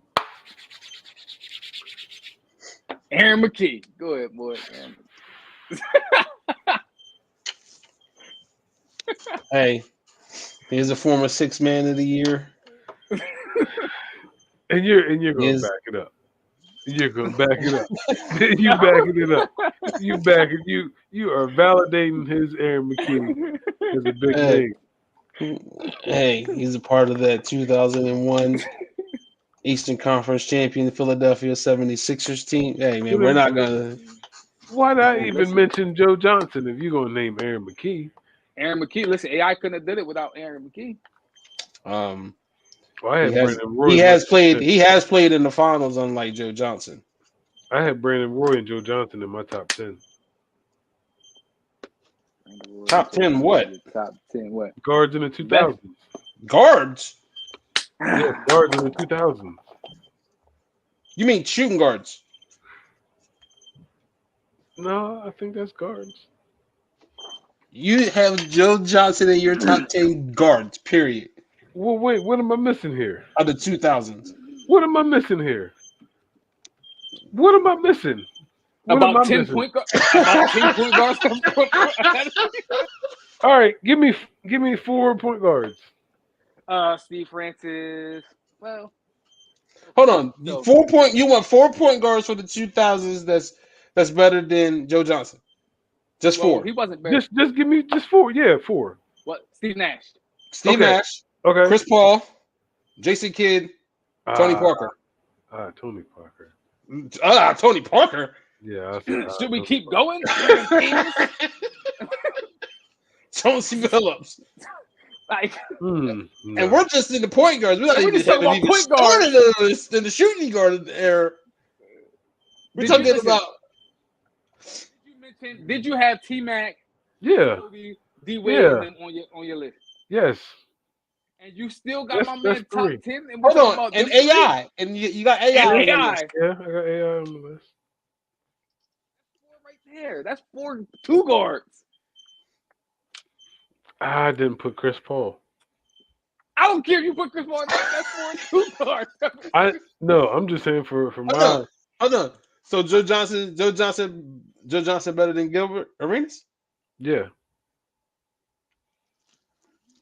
Okay. Beg to differ, but I mean, I dislike them equally, so it don't make no difference. so Joe Johnson better than Darren Williams. Yeah. I won't argue that. I'm arguing Utah Darren Williams. He definitely better than Utah Darren Williams. Okay, give me some other names. Chris Paul, I did mess up on that one. So if we're talking about the big Kobe, T-Mac, I don't think he's better than Michael Redd. Yeah, I mean, but Michael Redd was injured. Mm-hmm. I mean, You're not better than Brandon Roy. he's definitely No, not I better. got Brandon but he Roy got on my Brandon list, though. But he got Brandon Roy on his list. And you said you got D Wade on there. Mm-hmm. Yeah, I got D. Yeah. Okay. So I just wanted to make so, sure. So we got the big 4 two guards. We know he's not better than them. Chris Paul. Well, we're gonna take Chris Paul. I didn't have Chris Paul on Paul. your list. So Steve Nash, Jason Kidd, So I got them. Starberry. He better than Starberry? I got Joe over Starberry. Ray Allen. I got Ray Allen on my list. Manu. Who? Manu. I don't have him on my list. Chauncey Billups. I don't have him on my list. He was Richard considered though. Man, Joe Johnson should be coming off your list soon, bro. Like we give you a lot of names. I had a feeling that one. I had a feeling. I really had a feeling Joe Johnson. Rondo. Yep, I didn't even think about Rondo. Listen, I like Joe. Okay. I like buckets. But all the people we just named give you buckets with the exception of Steve Nash and Jason Kidd. Yeah, I mean I couldn't leave Jason Kidd off the list. That was. I'm not. Tamon telling us that Joe Johnson was one of his top 10 two guards. We done named everybody now. Like, yeah, I mean, no, Chris Paul is one that I neglected the fact that he did his thing in the 2000s, like the latter part of 2010s or 2000s, pretty much. Mm-hmm. Second half of the decade. Yeah, so that was probably like one of the main reasons why I left him off, because I would have put him over Joe Johnson, and then we wouldn't even be having this discussion. I just don't know how you put Joe Johnson ahead of Darren Williams, who's to give Chris Paul work. But I mean, also those guys that played at the beginning of the 2000s, like they came in from the 90s and kind of crossed over, like Steve Francis and Baron Davis. But he said he picked them over them. He put Joe Johnson over them, he said. All right, so I mean the reason why is because I was like, yo, Joe Johnson from 2003 on was like one of the better scoring guards in the league. ISO, I mean, so, and that was a nice period of time from. I'm like, yo, from 2003 on, that's 7 years in the 2010s. I like ISO Joe. He was a bucket, but I'm not a fan. I just don't think. What did he do after? Like, I think that Atlanta team. So let me ask you this though: would you put him in your top 15 of that time? Guard to that time? Yeah. Because let's be honest, Tamon, he didn't even become an all-star until 2007. That's a fact. That's tell you, definitely a fact. I'm taking Mike Redd over him. I'm probably taking Kevin Martin over him. I ain't going that far. Listen, we just Again, read off I don't Kevin like Martin. Duke. We just I don't like Kevin Duke. Martin numbers. Okay, I'm- let's get off ISO Joe. Okay, so I made a slip up. I made a boo boo. No, that shit. Let's just. I was ride with it. multitasking. No, Chris Paul though, like seriously, I was just analyzing just numbers, and I was thinking back to like with him in Atlanta, like he was giving work He was before he giving work. became an All Star, and Chris Paul made his impact on the later half, and that was the only reason why I left Chris Paul off. I got a name for you that to think about in terms of Joe, because in my opinion, he's a big name, but he's a guy that people forget about. Mike Finley. Mm, I had him on my list. ah, Dallas. Mike Finley was consistent. and see, He I was would put consistently him above. on that list with Joe too. I would put them like in the same category because that's one that I definitely thought about too. That's definitely one because he was tough. He Yeah, was Mike Finley tough was for it. definitely tough. He fought and he had a nice run too where he was tough.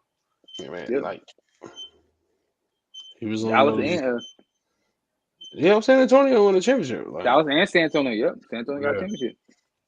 so So yeah, I just thought I I like- just thought I'd throw that name out there. Was he in your 10? Who, Or Mike did Finley? y'all even have a 10? I was the only one that had No, 10. I didn't even do 10. It was No, too many. did. I did the 10, but Okay, Mike Finley dog. not in there.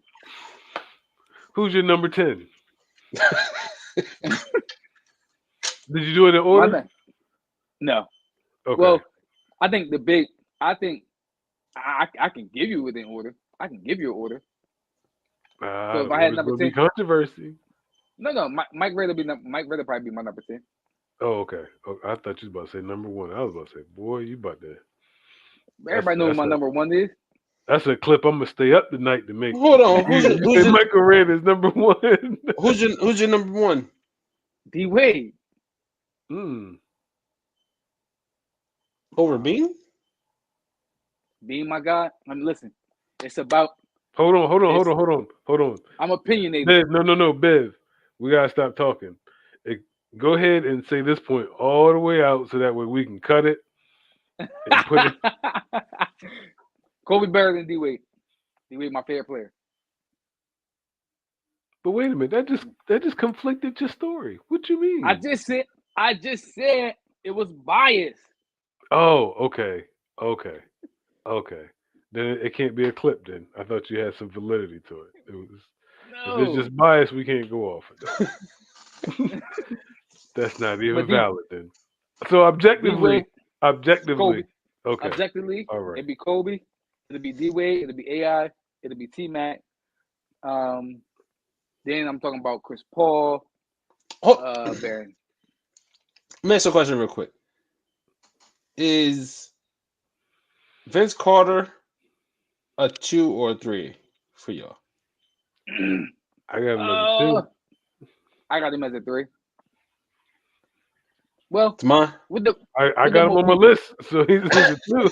Hold on. He was in your top 10? Yeah, he was in my top 10.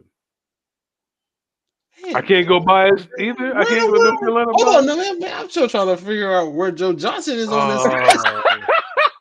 Joe Johnson is 10. Joe Johnson There's is a lot of 10. names on this list, bro. Joe Johnson is. You're missing more than Chris Paul, then, bro.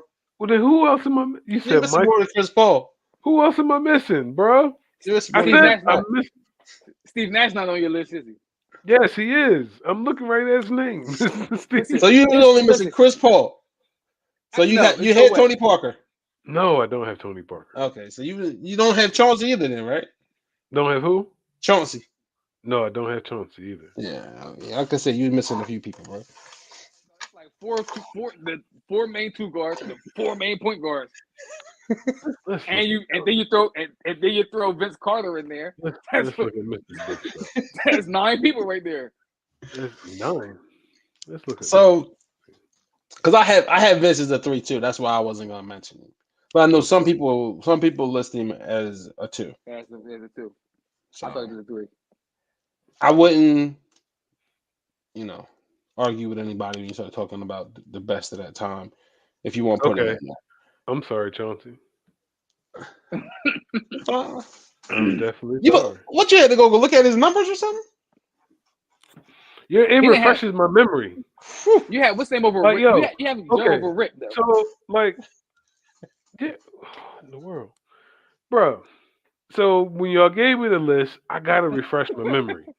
I So got by you. refreshing my memory, I go back and look at the years, and then I'm like, okay, who won what? Oh, okay, yeah, he was a problem. And Chauncey was one I didn't. I didn't go back and look at his numbers. I ain't even gonna hold you. It was like, yeah, Chauncey was nice, but was it just that?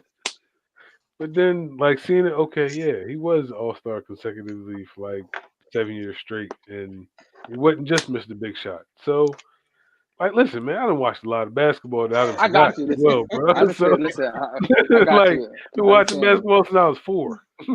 like, I got you, man. I got you. That's why Like, we. I remember when you. UNLV won the championship, bro. Like that's in a deep crevice of my conscience. That like if I see the video now, it's like, oh yeah, I do remember that. Stacey Augman and I remember the fitteds. I mean not the fitteds, the hats that they had because I think my pop had one. I tried to wear one to school, that ain't work. So like Jamal But go ahead. McLaurin. That was my man All Star. Anyway, that just came back to my head when he said Stacey Jamal Augman. Jamal McLaurin? McGlure. Oh Was wow. what's his that name? is Was that's saying something. that was Mike Ray, other All Star. Okay. Anyway. So your Michael Red argument is pretty quite valid here. He just couldn't stay healthy. But Mike Ray was a legit problem. But I question my basketball IQ as I look at my list. So It's all good. Man, Oh, good, man, bro, you just forgot some people, bro. It's a lot of people. I did. It is Bruh, definitely a lot of people. The reason why I chose this era is because for me, it is the greatest era of guards. That's good. It's good. Because you go back and you look, some of these guys that we're talking about, they only made 1 or 2 All-Stars during this time because of how many guards it was. Like I think Baron Davis it's like a 2-time All-Star. Yeah. Yeah. You know what I mean? And it's not that he didn't have a really good career. It was just that there were so many guards at the time. Guys were just getting picked over. Even guys that were on winning teams, like the Spurs were consistently winning 50, 55 games every year. And Manu and Tony was still struggling to make All-Star teams. Like, people thought it was just a system, though. Yeah,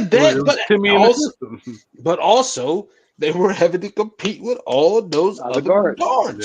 Yeah, especially in the West. And I didn't have Tony on my list, by the way, tomorrow. So don't do.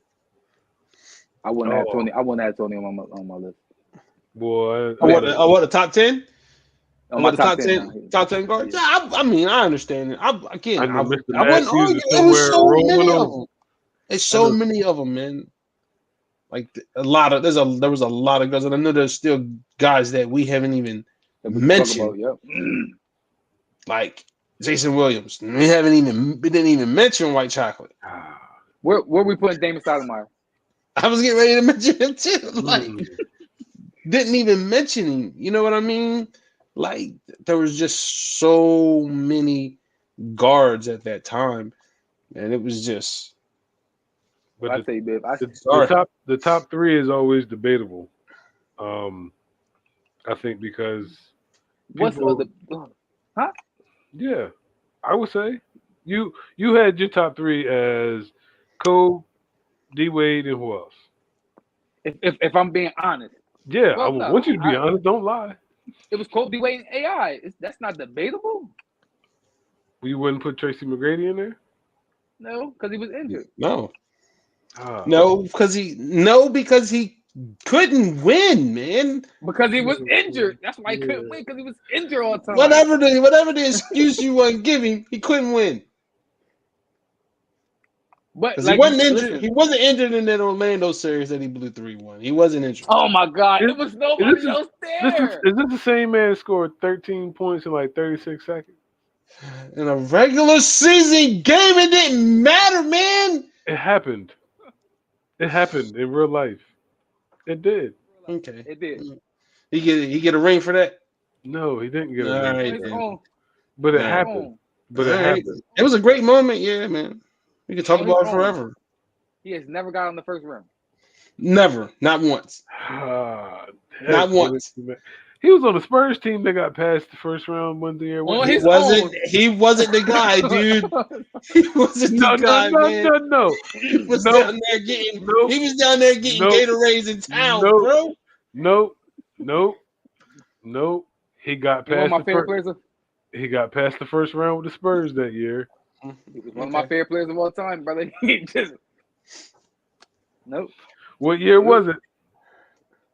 See, That was look. 07. You got to go and look it up. I That was do. 2013. That was 13. Was it 13? No, I he don't was It in was in the China. finals. He was in China in 13. Yeah, don't see What- Mac. China. What year was he in? 07, I Dang, he think. only got. 07, am I- 08. Mm-mm.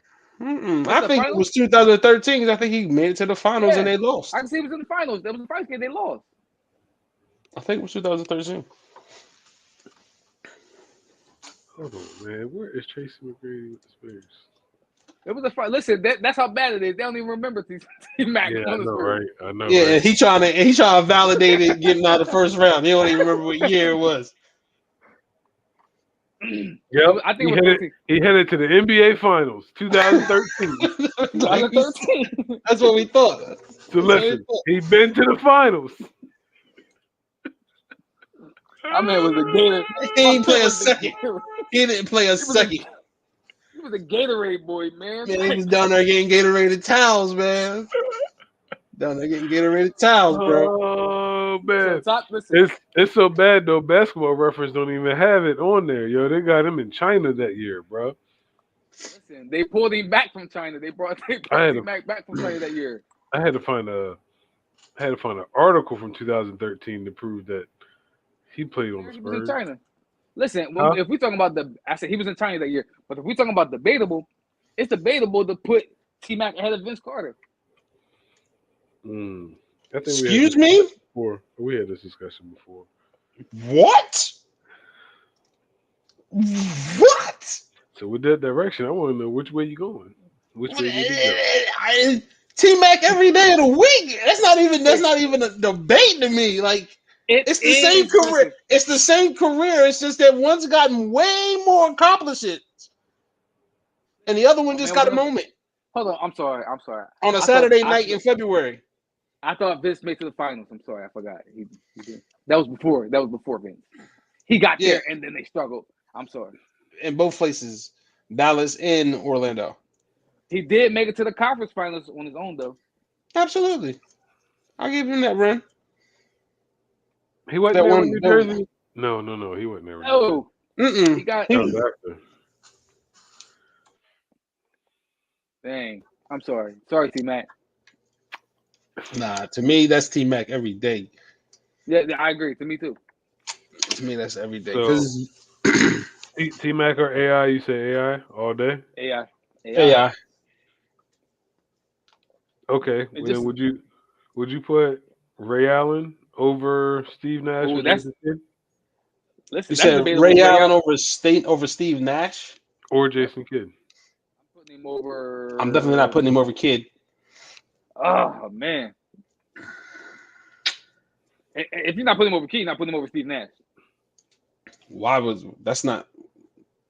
Steve Steve Nash got Nash two-time two-time MVP. Yo, MVP. yo. Nope, you said it early. You gave me that same argument. Hold up. Time out, T-Mark. Outside of that, you can't give me anything else. How many You can't give give me anything else. How many 61 seasons he got? How many times have you been to the finals? How many times Ray Allen been to the finals? What you mean? Hold on, we're comparing Jason Jason Kidd and Nash. Oh, It's like, even if we That's- do that, You talking Jason Kidd and Nash? How many times Jason Kidd? Well, you know what? I'm sorry. Yeah, I was about to say. I'm sorry. Didn't he win one with Dallas? Yeah, Jason he Kidd won. over. I'm taking Jason Kidd over Steve Nash every day of the week. I agree. I'm taking Jason Kidd over Steve Nash, but I'm talking about Ray Allen and Steve Nash. No, and I said it wasn't a debatable, and you were like, "Well, if you're taking Steve Nash, if you're taking Jason Yeah. Kidd, then you're taking Steve Nash," and I'm like, nah, "That's not even in the same. That's not in the same category to me." Because the accomplishments outside of what has Ray Allen done on his own? I still don't think he he over deserved him two Steve Nash. MVPs. I still don't think he should have got him 2 MVPs. But he got him. He did, but I don't think he should. So I don't. Yeah, there's a few people that shouldn't have MVPs, but that's neither here nor there. Joker shouldn't have won this year, but anyway, Dirk shouldn't have one. Oh, He shouldn't have one. Oh, I see it in his eyes. He shouldn't have one. He shouldn't have one. all right. Go back and you go back and look at the numbers. Say what you say about Steve Nash numbers. Listen, Dirk had the best record that year. He put his team on his back. He was the best player of the best team, and his impact was crazy. We can talk about LeBron having crazy numbers. We can talk about Kobe having crazy numbers. We can talk about Shaq having crazy numbers. I agree that they should have MVPs over certain guys. So I agree. Yeah, that's all I'm saying. I'm not saying that Dirk didn't have a great year or nothing like that. I wasn't saying that. I was just saying other guys had numbers that was just as good. Their teams just wasn't as good. I agree with that. Tim Duncan back-to-back MVPs he shouldn't have. I mean, just a bunch of agree. Jason Kidd should have got it. Jason Kidd should have one of those. I don't disagree with that. Oh man. He said, "Oh man." What Jason Kidd did with that Impact next team, it's MVP worthy, man. My man had like 9 points a game or something like that. No, like what he did with that next team was crazy, man. He had like 9 points a game. He like 9 or something like that. Like his numbers, his impact. Yes, his impact was Steve Nash-esque impact. No. I can agree with that. Steve Nash's game was Jason Kidd-esque. Don't do Okay. that. Dude. I'm just talking about the numbers wise. Steve Nash was like 15. I think one year he was like 19 and like 11 or something like that. But the next year I think it was like 15 and like 11 or something like that. Jason Kidd was like 9 and 9 or something like that with that Nets team. Are you serious? I don't even. What did he have? 19, 9 and 5. What was the other? I'm sorry, 19, 9 and 6. Okay. It was another year. What he averaged? The other year. 15, 10 and 7. I was exaggerating. 16, 9 and 6. Okay, I was 14, 8 and 7. I got you. I thought my man averaged like 9 points a game. Man. That's how he ended up becoming so prolific in 3 points made for a career. For a career. Yeah. He did just took a lot of percentage. He was just played for a long time, man. Yeah. I got you. It is a year he averaged 9 points though. I know that. But I think one of the ones that does get overlooked is Jesus Shuttlesworth. I agree. Because he did his thing. He did his thing in Milwaukee. He definitely did his thing in Seattle. Mm-hmm. And he played a critical part in Boston. I think that and first a critical year part in Miami as well. I think that first year he got in Boston, he averaged like 20. Either first or second year, he averaged like 20. He was definitely. He was their leading scorer. His issue was winning. He wasn't winning in Milwaukee. He wasn't winning in Seattle. So when you're not winning, people just look at you as you just out there getting numbers for no reason. And then when they seen that he could produce for a championship team, then all of a sudden it was Ray Allen is this, Ray Allen is that, and I'm like, he was. It was crazy. It's like, yo, he's been good for a long time. Dude. He's last year he's dunk on people like, yo, yeah, like he had a total complete game. For him to be second to Steph when it comes to 3-pointers, like it says something to me about his game because like on the tail end of his career, he was a designated shooter. So like if you seen that part of his career, you would think that that's what he is. But it's like yo, if you looked at the years before that, bro, like yo, he was a all the way problem along with being a pure shooter. You know what I mean? Like his form was like yo, where you get that from? Like it's made in a Wasn't he factory, making like yo, Textbook. textbook? Yeah, all the textbook. way. But wasn't he?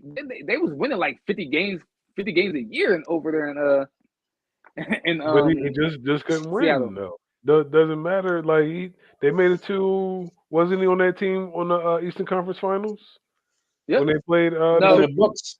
He's on the Yeah, Bucks on the team Bucks. that played Yeah. against the Sixers. Mhm. So but just couldn't get over that hump. that was the second round. It was. I But thought it yeah, was the no. They played they played, Toronto. they played Toronto in the Yeah, Eastern Conference my Finals. apologies. My apologies. So yeah, but that was a But I good think series. next year It they went was well. 7, didn't it? Yeah, it was It 7. did? I think Yeah. which speaks to him not being able to win because that team we talked about this. That team should have beaten that Sixers team. Yeah, especially on And paper. that's George Karl, man. Hmm. Well, I've already had that discussion. That was all George Karl, bro. AI didn't play a game, bro, and I believe the Sixers still won. So who If was that the ain't on leading your if scorer, that yo? ain't on your coach, Aaron McKee. That's why when you was talking about him earlier, man, I had to get on you because I had to get on you, bro. I had to get on you. But seriously though, man, like, which is why when you said like people were saying Rip is the greatest Husky, I'm like, man, Right. people need to go run back that Ray Allen tape, bro. Yeah. Like, it's not his fault he was playing against AI and Yeah. Georgetown area. Yeah. You know Yeah. what I'm saying? Sorry. Yeah. You know what I mean? But But that's probably why they give it to him because Rip had a championship. That's yeah, the only Rip reason. broke through and got that first UConn championship. That's it. And he had that iconic moment against Washington where he got the ball on the rebound and he had the putback. Mhm. He had that iconic moment. So, but Ray Allen was just different, man. Like, he had a complete game. He could beat you off the dribble. He had Mhm. the mid range. He could step Mhm. out, hit the three. Mhm. Like, his game was complete, man. I like And he had it when bangers. yeah, like he would take it to the rack and dunk on your head, and then the next time down, pull up and hit the mid range. Like, dude, his game was Yeah. total package, man. I used to love watching him and Rashard Lewis play Yeah. in Seattle, man. That used to be so much fun to watch. With Oh yeah, Lewis was ahead of we're his gonna time. talk about we're gonna do the forwards in the 2000s too. We're gonna do the forwards in He the was 2000s. he was ahead of his time. Yeah, Who, Rashard?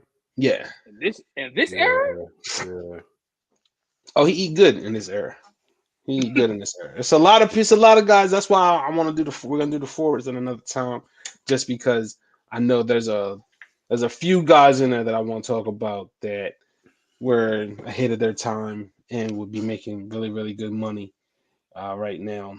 Rashard Lewis one, Al Harrington another. But we can get in. We'll get into that in another one. Any other guards y'all want to talk about? Any other guards? oh man, I can't think of none right now. Because you're missing Jameer Nelson, you're missing Jameer. Eric Snow, you know what I mean? Just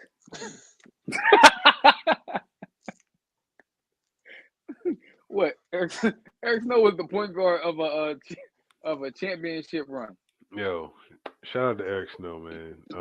If you ever listen to this or you listening, bruh, I just never understood. To me, when I thought of NBA guards, I thought of decent free throw shooters, and that was Decent shooter, period. no. I mean, like if you couldn't shoot, you could defend, cool. But when it came to free throws, like he was at least 70%. You know what I mean? When it came to guards, and he shot the free throws like a big man, yo. Like I felt sorry for him in that series. with the Lakers, bro, because I know their They started percentage doing on that. the line. Hacker Eric. Yeah, yeah.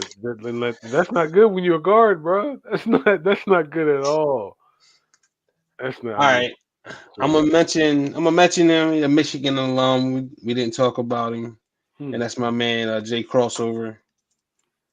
Um, definitely, definitely, talking about a bucket getter. Jamal Crawford was yeah, a bucket getter, but definitely was. yeah. So I just leave it. He could probably still play in the league now, to be quite honest. He can he probably Definitely can. he definitely gonna get you a bucket. Definitely, He might not definitely can get you get no you a bucket. stops. And like I say, listen, you gonna have to hold the you got to foul at there every time he get a bucket. You know what I mean? I, He might not get you no how you say, stop. Dom? Cone. He say, Cone, cone. straight cone. But he definitely could get you a bucket. But final thoughts, fellas. Final thoughts. Man, my final thought. I was gonna go somewhere else, so I'll probably do it next week. My final thought is this: prayers to my man Delonte West. Since we're talking about 2,000 guards, I want to send prayers to my man Delonte West. I just saw him Instagram with my man out there panhandling. Um, Yeah, Delonte West was solid in 2000. So I just want to send prayers out to Delonte West. definitely. My final thought is, I guess Joe Johnson wasn't as good as I thought he was. Nah. I think that players today need to have and even when it comes to fans as well, need to have more respect for players who paved the way, and take a look at your history. It I think it is like we joke and say like back then, you know what I mean, players was this and that, but at the end of the day, like they were professional players who played college basketball and played high school as well and excelled in all the levels that played professional. When I look back at the games in the 80s and the 90s, I'm like, I really don't think a lot of these kids could play back then. Um, because the game wasn't about what it is now. Like when it came to defending, like everything, it was inside out, but it was like, yo, once you get beyond that 3 point line, like anything goes when it comes to hand checking and all of that. So definitely have respect for the elders and the ones that paved the way, and don't feel like Jordan played against a bunch of plumbers or the likes of John Hornacek or something like that. Like these dudes could go a little bit, man, more than a little bit. To be quite honest, you can look all you way. Look, Dom. I said what I said. Vinny Johnson will be a bucket right now.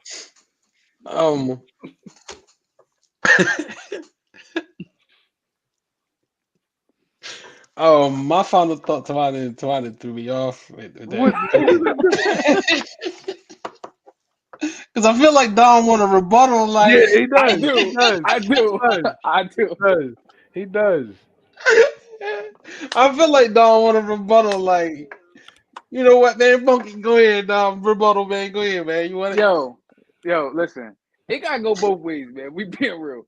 It gotta go both ways because we keep talking about players that can play in the 80s and the 90s. But listen, if we being real, a lot of them players that had skills in the 80s and the 90s, if we being real, they their one job was to beat you up. That was their one job, right? Not necessarily, bro. Yeah, It, it, some of it's them it's that was it's it's advertised that way, especially with the bad boys and whatnot. But it was a lot more physical than what it is right now. it That's was a that's lot more it. That's physical. valid. So That's when it valid. comes to and there's a running joke that this generation is soft. So when it comes to actually being able to play in that era, would they be able to take the physicality? Like they were still flopping back then too. Like I've seen where Dennis Rodman would flop and Bill No, but Laimbeer would flop. but listen. But would they be? Listen, I love Shaq, but would they be able to play in this era? If Shaq played in this era, he would foul out every game. Every game he'd foul out. You can't listen. You can't bang. Everything's an offensive foul.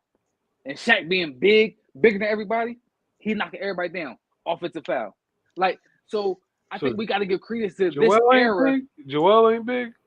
But Joel don't bang like Shaq do. Joel is a lot of people want Joel to just go and bang like Shaq do. But he can, He and he don't. does. He does. But What do he- you mean? There's but he- times where he but he- manhandles people in the post.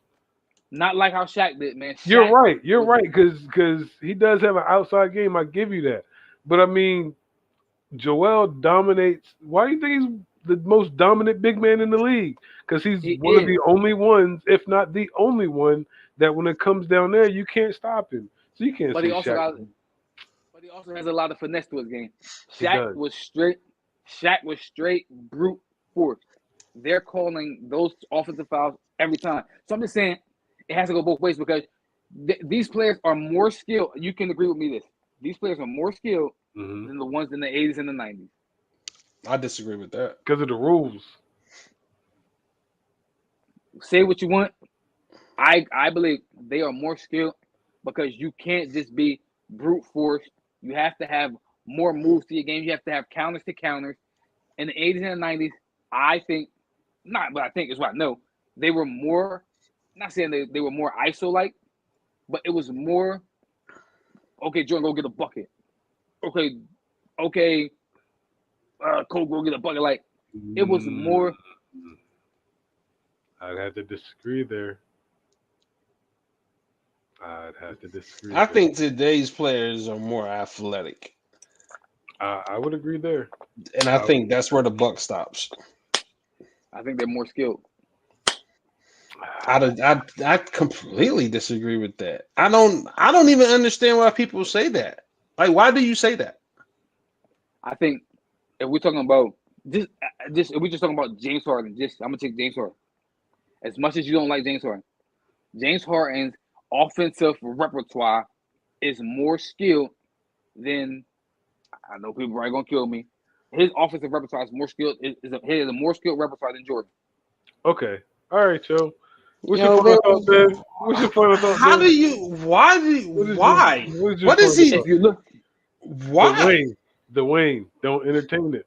What is your final thought? I think you picked the bad example. Give me a different example. no, Because I'm I not gonna thought buy you that were back James in- Harden is more skilled. And I've heard so many James people Harden say step this. backs. James Say Harden that? step backs. Say The way that? James Harden. It's the a way move. James Harden handles. So it's a skilled move. Okay, it's So a I'm talking move, but there still hasn't been a move that's more unstoppable than the skyhook. No, it's not. Okay, and that was in the freaking 70s, and yet we're still Right. talking about no move So has we're been talking- better than that. But these we're guys talking are still about one- more skilled. But we're talking about one player. We can go like Dirk's 1 foot. Dirk's 1 footer. That's skill. Like if we're talking about James Harden step back, that's skill. If we're talking about take Tracy McGrady's hesitation, skill. If we're talking about like everybody's pitter patter now, like everybody's handle now is more elite than those of the 80s and the 90s. Kyrie's handle is by far better Okay. than anybody's Okay. from the 80s and the 90s. Okay. Again that with will that, let you- I think I we need to roll back tape. Like, I don't know if people really watched Isaiah Thomas play basketball. I don't did really watch think him they play. did. But his handle Because ain't if- like Kyrie's. I think you need to go back and watch again Isaiah Thomas play basketball. Again, Kyrie's That's doing biased. That's your more. favorite player. Hold on. No, who?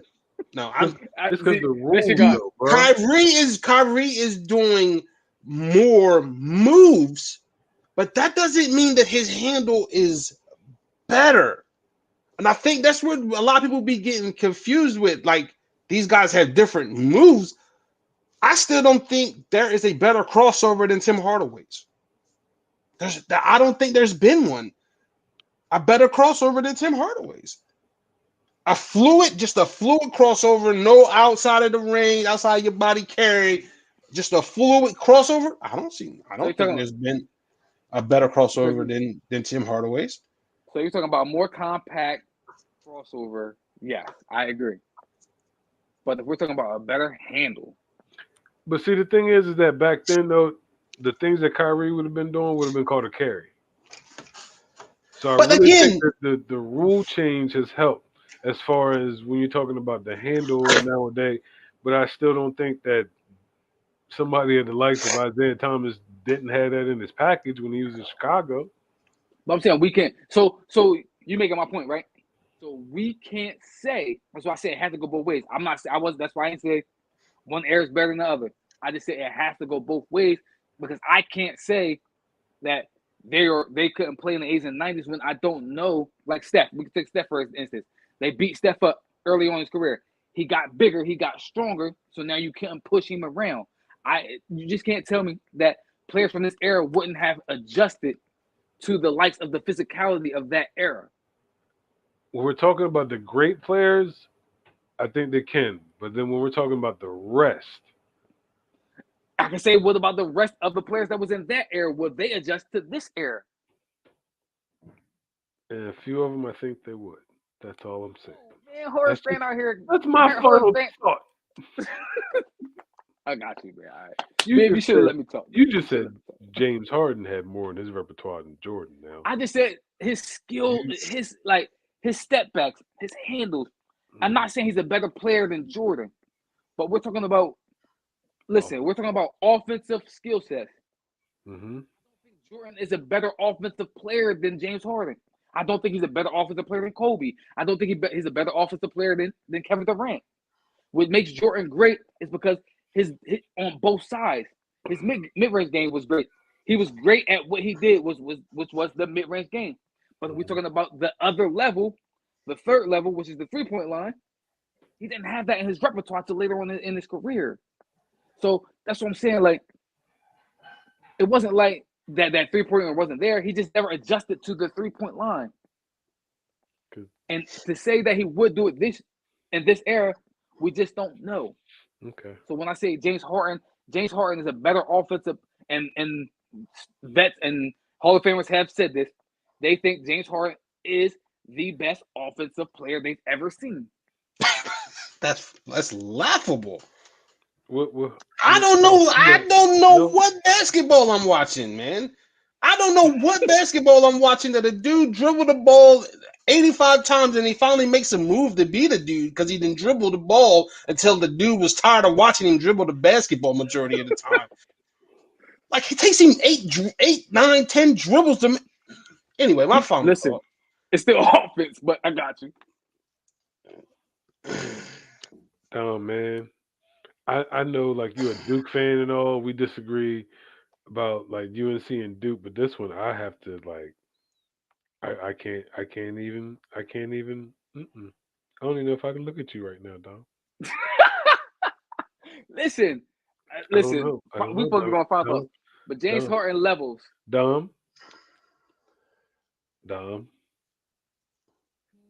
James Harden? I don't know if that's a. I don't, Is Jordan a better offense? Is he a better offensive player than KD? Now that might be one that you could possibly say. I mean, because he's got efficiency and stuff like that. So we're just talking about scoring the basketball. That's one that's all I'm talking about is just scoring. But James Harden though is no. Is he better? Is he better? I'll tell you what. What's amazing to me is these dudes have the three ball in their repertoire, but they can't see his numbers. And he didn't have the three ball in his repertoire, but they better offensive players than him, and he getting most of his at the two, and they knocking down all of these threes. And he had the three. That's weird to me. I mean, that's weird. He came into college where they didn't have the 3-point line, so he shot where he shot, and his game was his game. But he didn't he could still shoot the three. I mean, he didn't need the three to get 30 though. He was getting 35 with no threes. And 50% from the field. Yeah, I agree. That still don't mean, like I said, that don't mean what? Great at what he was. I don't think his offensive skill set was better than theirs. Jordan was great at what he did. which was the mid-range game. He killed you in the mid-range game. He could kill you in the Dominated. three if he really wanted to. But he did it, and we don't know if he could have. Because that wasn't the game back then, though. Like now, it's That's what we're really saying. 3 or nothing. But I That's what we're saying. I can't look at you. But Listen, he's not better than Jordan, but skill offensive wise, man, like James Harden is a different. And again, maybe on this show I picked the wrong person to compare. I don't be knowing how. Person to compare. But people be saying that kind of stuff about dudes who's the skill set don't translate into anything. I don't understand that. I'm sorry, I had this final thought. It don't even translate in. Like I could see if it was like translating into like finals runs, championship runs. Like it don't translate to nothing. But his skill set is so prolific. That's what I don't be understanding. That's what it be so confusing to me because everybody always tells me how skilled he is, and I'll be looking at him like, man, so why he don't win? I just want to say this. I just want to say this one question. He did run up against somebody to me who has a better skill set than him, but that's two players that have a better skill set than him. But who we talking about again? James Harden. Okay. But again, maybe I used the wrong person on this show. I think you did. I did. I think you did. I can look. I was gonna say like KD. I ain't got no argument with. I ain't got no argument. You could the James though. But I'm not doing the James Harden, man. I'm just saying. Listen, people have said James Harden is the best, and Hall of Famers have said it as the best offensive player. Oh, no. You can't just drop Hall of Famers now. You done said that twice. You got to drop Charles Barkley. Charles Barkley has said he's the best, and Charles Barkley hates James Harden. But Charles Barkley said he's the best offensive player that we've ever seen. He said that at 12:37 at night, ready to go home to some Krispy Kreme donuts. I'm not buying that. What's your final thought, Biv? No, I'm not. What's your final thought, Biv? My final thought is James Harden better go. James Harden better lead the Sixers to the NBA Finals. He better lead them to the NBA. They ain't got to win the championship. They better get to the NBA Finals next year. Because I agree. This blaspheme that I've been hearing, you're not the first person that I heard say that. Not the first person that I heard say that. He's not. I've been hearing it. I've been hearing it for years. I've been hearing it for years. And I think for years, bro, that James Harden is the most prolific offensive player that the NBA has ever seen. I've heard it. He's not lying. I've heard Hall of Famers say it. And I always say that they need to check. They need to be drug tested on site. Every single one of them need to be drug tested on site.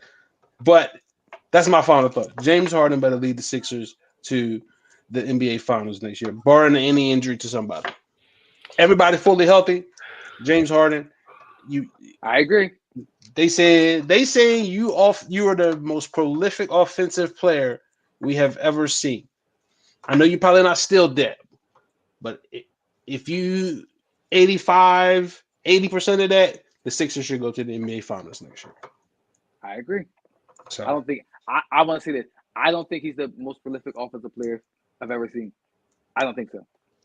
I think skill set wise, players from the 80s have a better skill set. I mean, players from this year era has better skill set than players from the 80s, in my opinion. Just look at Draymond. Anyway, we're going to get into this conversation again. Draymond, what skill set he got? Oh. I take back my final thought. Can I take it back? Draymond got a skill set. Draymond got a better skill set than any. He got a better skill set than any power forward in the 80s and the 90s. I can't listen to it again, Dom. I can't. So he's got a better skill set than Charles Barkley? No, I was just lying. And Karl Malone? I heard Kevin McHale? I heard it when it came out my mouth. I'm gonna be honest with you. Draymond Green's skill set ain't better than Oaks. He not a y'all need to go back and watch tape. Charles Oakley was skilled, bro. I know this. Charles Oakley was skilled. Anthony Mason were skilled. There wasn't more skilled than Draymond. All right, Joe. Let's we gonna have to leave. Draymond, listen, I can say this. I know. That's why I said we should I don't we even should let drink KT make alcohol some. and need some wine tonight, Oh Joe. my We should. We gosh. should. Draymond to grab the ball off the miss, Right. push it in transition. I've seen Set up. Anthony Mason do that too. He Go ahead. Anthony Mason average eight assists a game. Man, you're getting into semantics. I could average 8 if I'm passing to Stephen Clay to shoot the basketball. Oh, Come my on, man! Like, God. man, we can't pretend that's not a factor. Are we pretending that's not a factor? Are we pretending that he's not playing with the two greatest shooters of all time? That's who So he passing the ball to majority of the time. Yeah, that is. So now my man get penalized for playing with Stephen. No, Clay. I'm not penalizing him. penalizing. I'm not penalizing him at all. But if you're getting ready to give me a number, I'm gonna dig into that number. But if you want to talk about passing, is he a better? Can he grab the ball off the rim and run the break better than Anthony Mason and Charles Oakley? Yes. Mid-range game. Both of them. I will not say that he's a better passer than both of them. I will not say he's a better passer than both of them. Ain't nobody talking about my man mid-range game. Ain't nobody talking about my man shooting. That's a skill set. That's a skill set. That's a skill set. That's a skill set. Like, that's part of playing basketball. You gotta be able to shoot. Draymond Green is a high energy guy that got paid for his high energy and his high motor. No, And Draymond Green is the perfect role player to that team. He is the perfect guy for that team. You place him anywhere else in the NBA, and he's an afterthought. I agree. I disagree with that. Because he's an afterthought when Steph and Clay aren't available. He's an afterthought. So why would he not put him somewhere else? Because you could put him with Kyrie and KD, man, and they'd be good. Okay, so anywhere else. We're putting him. Okay, put him where he's the man, and he's not going to flourish. He can't flourish. It can't happen. He's got to be the third or the fourth guy on a team. I agree. Not taking anything away from him, because what he brings to the table is needed to win a championship. You need toughness, you need a defensive anchor, and you need a guy that can grab the ball off the backboard and push it ahead and make plays. He's a great playmaker. I think Draymond is at his best when he is in that point forward move. I think when he's aggressive, looking for a shot, aggressive, trying to get to the rim. I believe that he's at his best because it actually opens the floor up for the shooters that he has around with him, to which now he has a plethora of. Which is why I think if he takes over in this series, it's a wrap. If he comes alive in this series, it's over. But I am not going to sit here and act like he's overly skilled or anything like that. I'm not going to have no more final thoughts for a while. Nah, this was awesome. This was an awesome final thought, man. We're gonna talk about this later on, man. My final thought turned into 20 more minutes. 20 more minutes. But it's a good one though, man, because people always talk about this era, that era. For me, it's guys that could do both. There's guys that could go back there and play. There's guys that could come up here and play, and there's guys that have no business going back there and play. And there's guys that have no business coming because they don't have not the skill set. They don't have the athleticism to keep up with these guys. For me, it's not even about the skill set, man. No disrespect to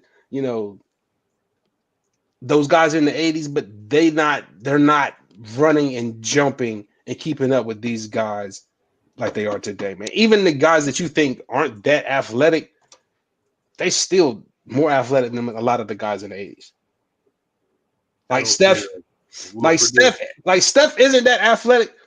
Steph more athletic than like Rod Strickland. I'll give you that. You know what I mean? And Rod Strickland we start talking about the best guards in the 90s, I'm going to bring his name up. Mm-hmm. You know what I mean? But Steph's still way more athletic than Rod Strickland. He's just not as athletic compared to the dudes because they jumping out of the gym now. Everybody. You got 6'11" guys jumping out of the gym now. So, I just think that guys now, their athleticism is off the chart. And the guys, like you said, when they're 6'11" and they have a guard skill set, you darn right they're more skilled than the guys from back in the day. Like KD would be ridiculous. You know, the most skilled player probably ever. So KD would be the most, ridiculous playing back then. Yeah. You know what I mean? Like, come on, man. It would be easy work for him. one, he'd be a center playing at that. You know what I'm saying? That's Just like imagine KG in this era. Mm. Imagine Chris Webber in this era, or Sheed Wallace in this era. Mm. You know what I mean? Like these guys were kind of before their time, and their skill set, the way they was able to stretch the floor, take guys off the dribble, like they were doing what the fours are doing now. But they be, yeah. Don't do it. Don't do it. Don't do it. I'm gonna save it for another show. But they again, but I keep it real. They don't have the athleticism. They don't have the lateral quickness in the leap. I was sitting here thinking like that's what I'm saying. That's what I'm saying. But skill wise, they straight. It's the athleticism today, man, that separates, man. The athleticism today is stupid, man. I don't know what it is, but the athleticism today, man, is just at a completely different level. Like Russell Westbrook, no disrespect to the point guards in the 90s, but he's running laps around Mark Price and John Stockton and those guys, man. Yeah. Laps. He did some of them centers in the 90s and the guards in the 90s. Like the athleticism is just at a completely different level, man. But he's not as skilled as them. I agree with that. You know what I mean? Like the skill set to me at the top, the skill set to me is even at the top. It's the athleticism of today's generation that separates them, because you don't see, we finally seen an athletic Magic. Like everybody was like, oh my gosh, a Magic if Magic could run and jump, and then we finally got to see it in LeBron. And everybody was mesmerized, like, oh my gosh, we're finally getting to see what Magic Johnson would look like if he was an athlete. We also got to see what Magic Johnson would look like if he had no heart. But anyway, let's go. Let's finish the. Yeah, that on that note, yo, Dom has been taking shots at LeBron. Yo, like, first my man Cole. No, I think the best moment of that show was when Dom said, I think he played defense back in the day. And his prime. I was like, whoa. Wow. When he was making all defensive teams, you think he was playing defense? Nope. He was barely playing defense. I agree with you, but I didn't want to say it. Come on, man. I always thought he was overrated as a defensive player, but that's just me. He just was LeBron. Like, yeah, like he was supposed to be great at both ends because that's what he was supposed to be. I always thought he was a fry machine because that's what everybody did to him. Just fried him all the time. Like Kobe, fry, Melo would. Anywho. Melo won all the Anywho. But if you like the show, hit the like button, subscribe. So until next time, speak on it. Peace.